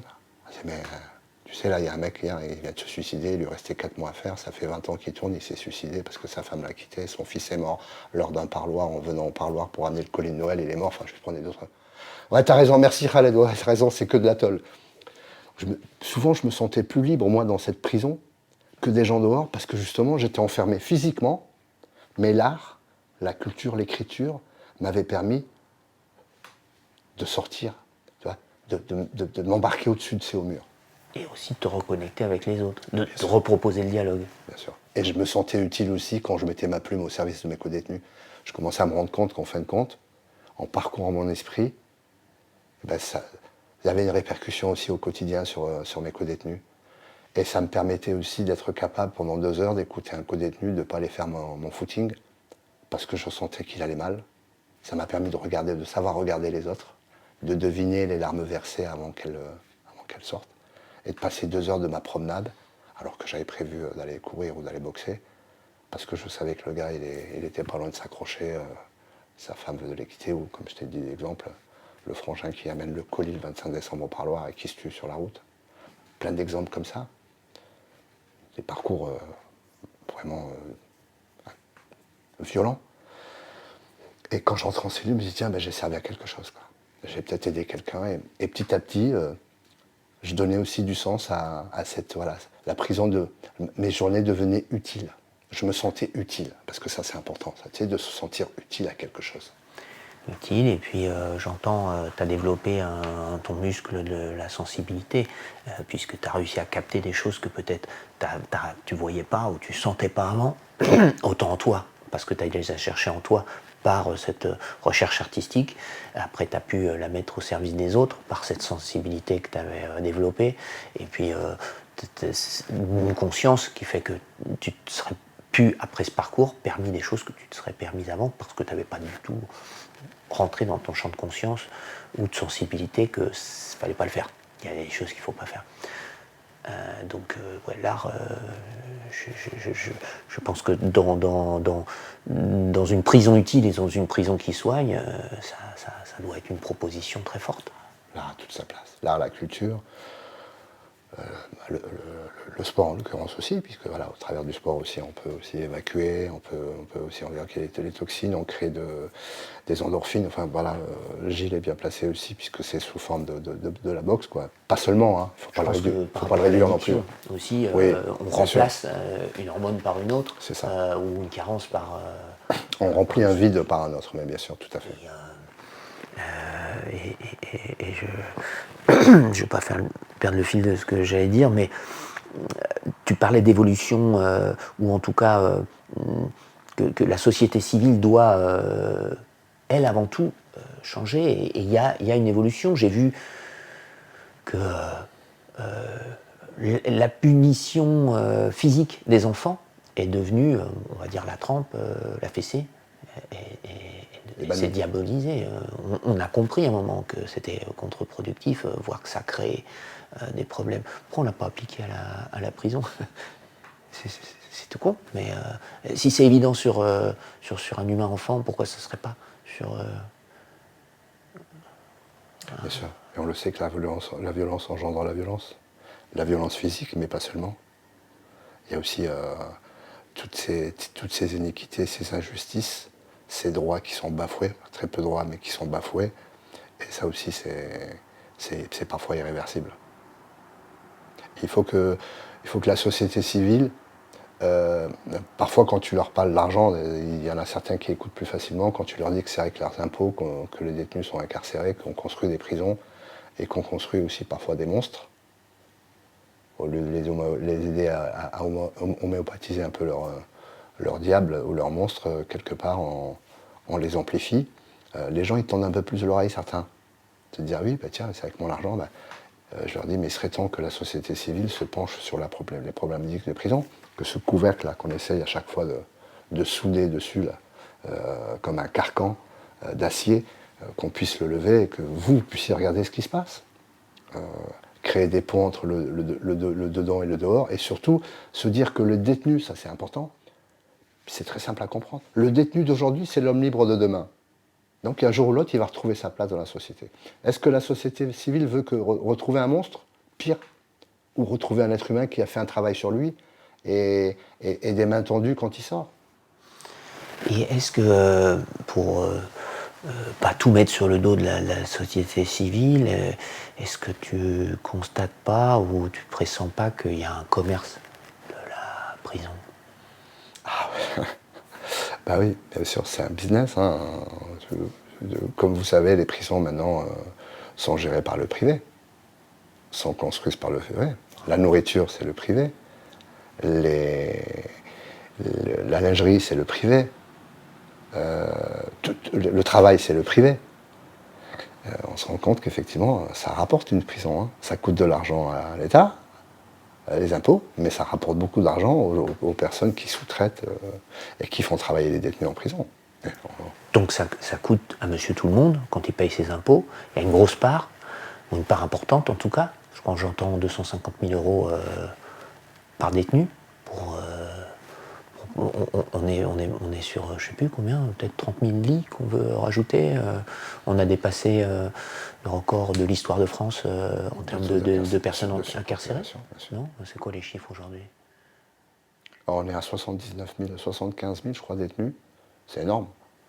C'est du jamais vu, non? Du jamais vu. Et effectivement, il y a plus de 3 000, plus de 3 000 en région parisienne de lits par terre, c'est-à-dire de détenus qui dorment par terre, dans 7 mètres carrés.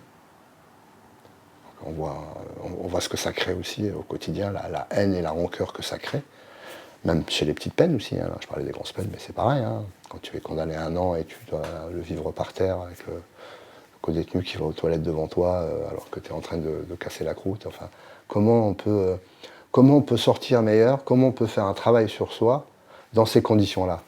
Je crois que même si tu es de bonne foi, même si toi tu es prêt à faire un travail sur toi, même si toi tu as assumé tes responsabilités qui t'ont conduit là, à cette prison, dans cette cellule, quand tes conditions de détention sont dignes d'un autre âge, d'une autre époque, comment veux-tu que le jeune en sortant, puis en plus ils ont plein de griefs, hein. Oui, mais les cols blancs quand ils vont en prison, ils vont VIP à la santé, ils ont une baignoire, ils sont seuls en cellule, on leur dit monsieur, enfin, il y a plein de choses qui font que tout n'est pas fait pour limiter la récidive et pour aider le détenu, puisque c'est quand même le but de la prison, hein, d'essayer de le tirer vers le haut et non pas d'essayer de l'amener vers ce qu'il a de plus sombre. Et pourtant c'est simple, hein, c'est comme 2 et 2 font 4. Hein, et c'est pour ça que ça m'a toujours... voilà, il y a comme une forme de colère, quoi, de me dire, mais putain, mais on le touche du doigt, c'est quand tu n'arrives pas à mettre le mot, à nommer un problème, à l'identifier, que tu étais dans sa recherche de solutions. Mais là, on le sait.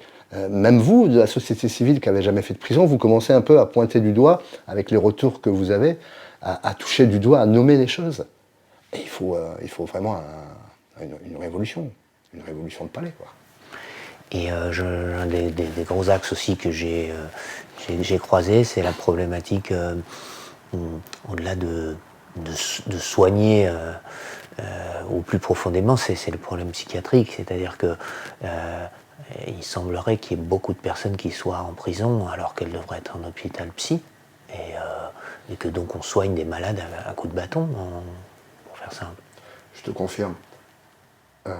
J'ai jamais vu, ces 20 dernières années, j'ai jamais vu autant de détenus atteints de maladies psychiatriques. Jamais, jamais, jamais. Et ça s'aggrave de plus en plus. Le taux monte. Ça nous est arrivé en centrale, à Saint-Maur, à Moulins, à Lannemezan. Nous, les anciens, on allait voir le surveillant et même le chef de détention. Et on lui disait, le gars là, qu'est-ce qu'il fait ce gars en prison? Vous avez vu qu'est-ce qu'il fait en promenade là, depuis 10 ans? Pas depuis 1 an, hein. Parce que le gars il tourne comme nous. Parce qu'à un moment il est dangereux, donc on va le piquer à l'hôpital psychiatrique et puis on le remet en prison. Et je le croisais, puisque je tournais beaucoup un coup à Moulins. Le gars il descendait en promenade, donc il était dépêché de sortir en promenade, pas pour aller faire le sport. Il y avait un mur, 4 murs, hein, un mur. Et il passait 3-4 heures, tous les jours, toute l'année, à parler avec le mur. C'est pas un simulateur, hein. Au bout de 10 ans, c'est pas un simulateur. Mais sincèrement, le mec il s'engueulait avec le mur, tous les jours. Et on passait, des fois on le prenait, on faisait un tour avec lui. Oui. Puis il repartait comme un robot devant le mur. On avait rassuré sur rien. On dit oui, c'est noté, tout, Miloudi, mais on peut rien faire. Mais ça, c'est un cas isolé ou... Non, mais plein. Alors là, je t'ai pris l'exemple du mur, parce qu'ils descendaient en promenade, les autres ne sortent pas. Ils sont en cellule, ils font plus le ménage, ils font plus rien. Et le surveillant, quand il rentre juste pour sonder les barreaux, même en centrale, ils le font plus. Comme ça. Faites le ménage et tout.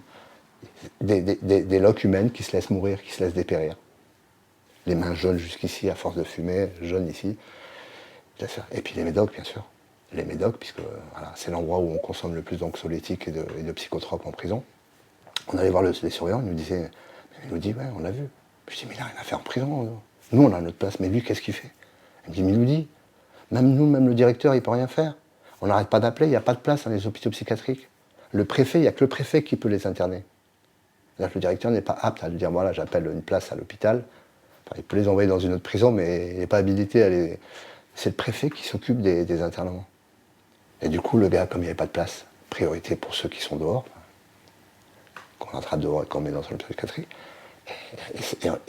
et les symptômes étaient en train de s'aggraver. Et j'en ai vu des centaines. Et comme je dis, à l'époque, la prison coupait des têtes, aujourd'hui, elle les rend folle. Mais c'est fou. Et j'avais mal au cœur, ça nous touchait, parce que nous, on avait notre conscience encore. On était capable de lire, d'écrire, d'aller appeler des amis, nos enfants. Mais eux, non. Parce que ces gens-là sont coupés de tout. Hein. Plus de parloir, plus de famille, plus rien. Ils vont jamais au téléphone, jamais à la cabine téléphonique. Quelqu'un qui fouille, il ne pense pas à aller appeler. Il n'y a personne qui lui manque. Il n'y a pas les affects qui le démangent et il a envie d'aller. Et petit à petit, au fil des années, ça s'accumule. Et ils finissent où? À Cadillac. Cadillac, c'est un hôpital psychiatrique, mais very bad, ouais. Vous avez jamais entendu parler? Non. Cadillac, c'est pas loin de Toulouse. C'est un hôpital psychiatrique, un des plus grands, où il y a tous les fous, tous les détenus, dont l'état s'est aggravé. Il n'y a que quand ils commencent à être violents qu'on les interne. Quand ils vont agresser un détenu ou agresser un surveillant, là, ouais, tout de suite, là, on les interne. Sinon, on les pique. La plupart, ils les piquent 1 fois par mois, tu sais. 1 fois par mois, ils partent, ils piquent. Et on les voit revenir pendant 3 semaines à mois, comme un robot, tu sais. Et au fil du temps... Ça nous permet de, peut-être, pour terminer, c'est une longue interview, je te remercie, J'entendais beaucoup de problèmes du cacheton, qui est bien pratique pour les, les surveillants, au dire des témoignages que j'ai relevés. Tu l'as entendu dans mon début de documentaire. C'est quoi cette histoire de cacheton, en gros? On rend les gens addicts. C'est sûr. On calme les ardeurs et on calme la violence, on calme la détention. C'est toujours l'endroit où la prison où on consomme le plus de psychotropes ou d'anxiolytiques. Moi, je sais que quand j'étais à l'isolement, j'avais demandé des cachetons pour dormir. En général, tu es reçu par un médecin, on te demande pourquoi tu en as besoin, est-ce que tu as une allergie. Tous les soirs, ça arrivait. Et moi-même, au bout d'un mois, je me suis rendu compte que c'était la camisole chimique. Et que quelque part, moi-même, j'étais en train de sombrer vers les abysses de T'as eu de la chance. cachonner. Moi-même, j'ai pris conscience, puisque pour dormir, tu sais, quand tu viens de tomber, tu as pris 30 ans, pour dormir, c'est impossible. Tout ce qui se passe, surtout ce sentiment de culpabilité. Mais autour de moi, ouais, j'ai vu les trafics de cachetons, ben, ça existe toujours, tu sais, c'est le tabac comme les cachets, ça vaut de l'or en prison. Hein. Le tabac surtout, le tabac et les cachets, c'est les deux choses en prison qui font, qui sont très très importantes pour ces personnes-là. Et c'est triste de voir que le détenu il descend à l'infirmerie, il revient, il a un traitement pour 1 an, il a un traitement. Voilà. Il n'y a aucun problème, on distribue à tour de bras. Et c'est malheureux parce que voilà, on devrait quand même se dire mais est-ce que vous avez vraiment besoin de ça? Attendez un petit peu, je vous propose autre chose, allez faire du sport, inscrivez-vous à une activité, peut-être que vous n'avez pas besoin de cacheton, non? On y va. Et donc qu'est-ce qui se passe au fil des années? Il y a une addiction. Et voilà, il y avait des co-détenus qui disaient mais les plus grands dealers, c'est eux quoi. Il me semble bien. Hein. Bon, bref, il y a du travail. Hein. On va voir si en passant par le public, on pousse un petit peu les murs de ces coffres-forts et qu'on se fait du bien à soi-même, parce que c'est sûr que une fabrique de bourreaux et de violence, pas une solution pour nous. Et puis je crois que tout un chacun, moi voilà, j'ai ce parcours-là, mais aujourd'hui voilà, tant bien même que je serais pas passé par, j'aurais pas eu ce parcours-là, tous les sujets de société me parlent, quoi, je me sens concerné. Je me dis pas voilà, ça me concerne pas, ça me concerne pas. Alors, on n'est pas obligé d'être passé par la prison pour qu'on soit concerné, il faut que tout le monde le sache ça. Tu vois, on n'a pas besoin d'avoir été violent pour être concerné par la violence, pour l'inceste, pour les féminicides, pour les enfants battus, enfin pour toutes ces causes qui nous concernent nous en tant qu'êtres humains. J'aimais beaucoup la phrase d'Aimé Césaire. Ma bouche sera la bouche de ceux qui n'ont point de bouche, ma voix, la liberté de celle qui s'affaisse au cachot du désespoir. Oui, c'est les cachots du désespoir.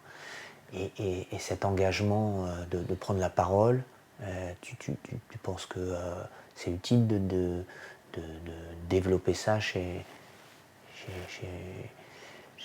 Monsieur Tout-le-Monde, en tout cas? Est-ce qu'il y a vraiment l'espoir et la possibilité de faire quelque chose où c'est peine perdue, il faut laisser l'État s'occuper de tout, ou au contraire, il faut s'engager? Ouais. Il faut s'engager, il y a de l'espérance. C'est pas une fin en soi.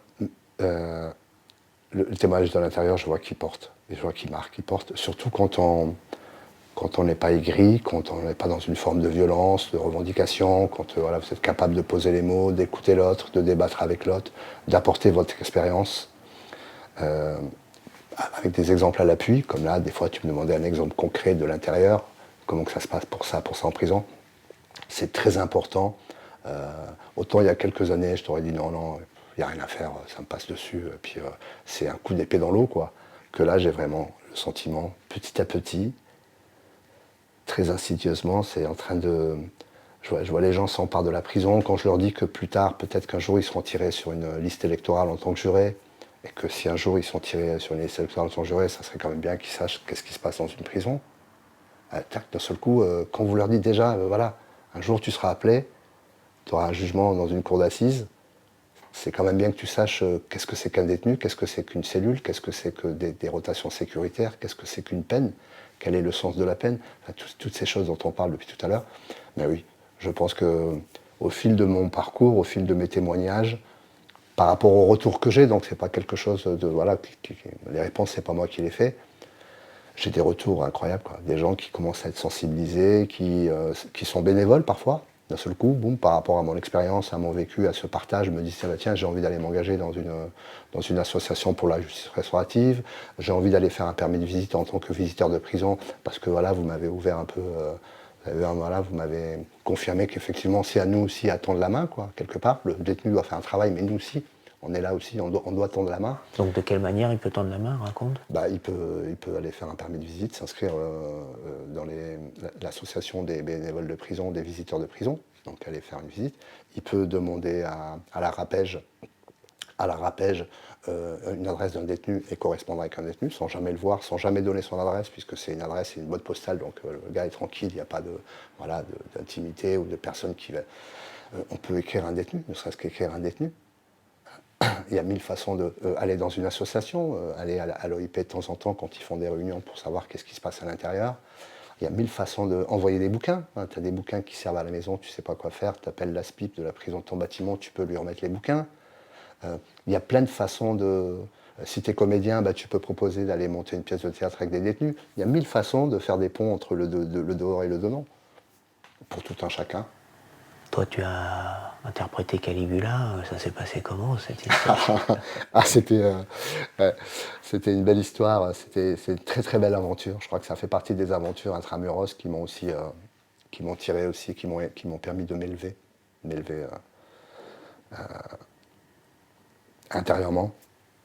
Alors, au début, ça se passait bien, et puis quand l'association pénitentiaire à Poissy a commencé à voir que ça collait, qu'il y avait une effervescence autour de l'atelier de théâtre, à essayer de me mettre un peu des bâtons dans les roues. Ce qui les a dérangés, c'est que moi j'étais DPS encore à Poissy en 2014, j'avais le rôle principal, donc ça a été un problème pour eux. Il y a eu comme une forme de, je ne sais pas si c'est de la jalousie ou je ne sais pas, mais de méfiance en se disant mais pourquoi le rôle à Mélodie, voilà, DPS, alors que ils ont été voir ma prof en lui disant mais vous savez c'est quelqu'un de dangereux, vous n'avez pas vu ce qu'il a fait, alors que j'avais déjà fait les 3/4 de ma peine. Et donc on a eu des choses trappes comme ça, on ne pouvait pas accéder à la salle, il y a eu un blocage, les 2 intervenants ne pouvaient plus rentrer, enfin il y a eu plein de choses qui ont fait plein de choses trappes, mais on n'a pas lâché. On était une équipe vraiment soudée, une troupe vraiment soudée. Je faisais répéter, moi en dehors des 2 interventions, je faisais répéter mes co-détenus dans la cour de promenade. J'étais un petit peu l'élément moteur, mais en toute humilité. Hein. Et on a joué la pièce. Et là, la petite fille d'Albert Camus était là, dans ce gymnase, dans ce théâtre éphémère qui était le gymnase de la centrale de Poissy. La petite fille d'Albert Camus a été invitée. Donc là, la pénitentiaire, tout de suite, un tapis rouge. Hein. Quelques acteurs comme Reda Kateb, Stéphane Olivier Bisson aussi, qui avait joué Caligula avec son acteur fétiche Bruno Puzulu, qui avait été invité aussi, donc il voulait voir ce que les détenus faisaient de cette pièce. On a joué la pièce, c'est vraiment passé quelque chose d'incroyable. Il y avait, on a battu le record, il y avait 76 détenus. C'est incroyable hein, d'avoir 76 co-détenus qui viennent regarder la pièce, c'est incroyable. Hein. Je sais que le théâtre, la poésie ont encore du mal à se faire un chemin en prison. C'est considéré par certains détenus, comme moi il y a 20 ans, comme une forme de caste, que c'était pour les bobos, pour les bourgeois, pour une forme d'élite. Alors à tort, quoi, parce que voilà, quand on en parle, on se rend compte qu'on est aussi concerné que les autres, et qu'on a aussi le droit, comme les autres, de s'emparer de l'art. Et ça a tellement bien marché que nous avons demandé de la rejouer une 2e fois. Donc on a rejoué Caligula une 2e fois au mois de septembre, juin et septembre 2014. Mais ça a été un grand moment puisque je pensais que j'étais incapable d'assimiler 1 an de texte. On a répété la pièce pendant 1 an et on l'a joué. Et ça a été aussi un moment révélateur aussi pour moi, puisque voilà, pour moi c'était une réussite artistique, une aventure humaine et artistique qui m'a porté un peu, qui m'a redonné confiance en moi, puisque voilà,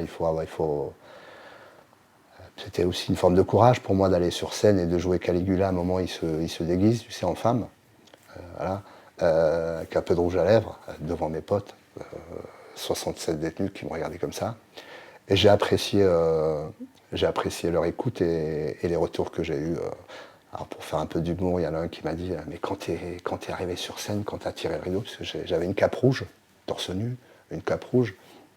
Il m'a dit « Quand t'es arrivé sur scène, je me suis dit, putain, comme quand tu descendais des fourgons quoi, pour aller attaquer un fourgon. Quoi. Il avait fait cette comparaison que j'ai trouvée lumineuse et on s'est éclaté de rire. Mais ouais, ça a été un moment même de cohésion.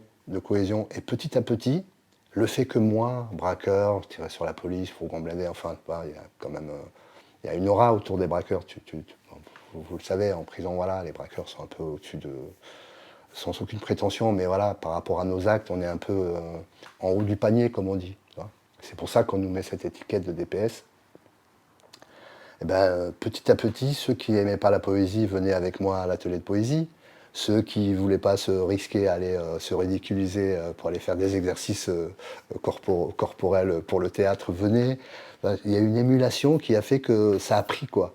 Des détenus qui étaient a priori réfractaires à toute forme d'art, d'un seul coup commençaient, parce que moi, j'avais osé, ils se sentaient un peu plus légitimes et ils avaient moins peur du regard des autres, ce ridicule, quoi, qu'on frise tout le temps quand on se jette comme ça, une mise en abîme, tu vois. Génial. Voilà, ça marche, quoi, ça fonctionne, l'art. Est-ce qu'il y a quelque chose que tu veux rajouter à cette première rencontre pour clôturer l'interview? Ben j'espère que l'administration pénitentiaire, que la société civile, les magistrats changent de regard sur les hommes et les femmes de l'ombre. Et en l'occurrence, pour l'association Conscienta aussi, qu'on se rend compte effectivement qu'elle est d'utilité publique. Et en général, quand il y a quelqu'un qui est d'utilité publique, bon, on doit lui tendre la main, l'encourager et reconnaître le travail qu'il fait pour les autres. Est-ce que tu me permettras de venir voir un peu le travail que tu fais pour les autres en étant Sur un atelier, je pas veux dire. planté sur une chaise, mais en t'accompagnant, je sais pas, une journée, une après-midi. Sur un atelier de théâtre. Sur Un atelier, excuse-moi, d'écriture. Avec les jeunes du centre social culturel de Châteauroux. Voilà, par exemple. Ouais, j'y vais 2 mercredis par mois sur 6 mois jusqu'au mois de mars. Et donc je t'invite avec plaisir, si tu veux venir, on peut chercher une date qui t'arrange, que tu puisses m'accompagner, voir comment un atelier, comment voilà, se déroulent mes ateliers, comment se passe un atelier d'écriture en 2 heures. Je te laisse tâter le terrain là-bas, si c'est open, si J'y on vais, peut filmer. j'y vais depuis septembre, moi. Donc ça y est, c'est posé. Ils sont d'accord pour aucun être problème. filmés, que je filme et tout Aucun ça. problème. Eh ben banco. Donc, Avec plaisir, en tout cas, voilà, à merci. suivre. Merci beaucoup. Hein. C'est moi qui te Fabuleux. remercie Hein. pour l'invitation.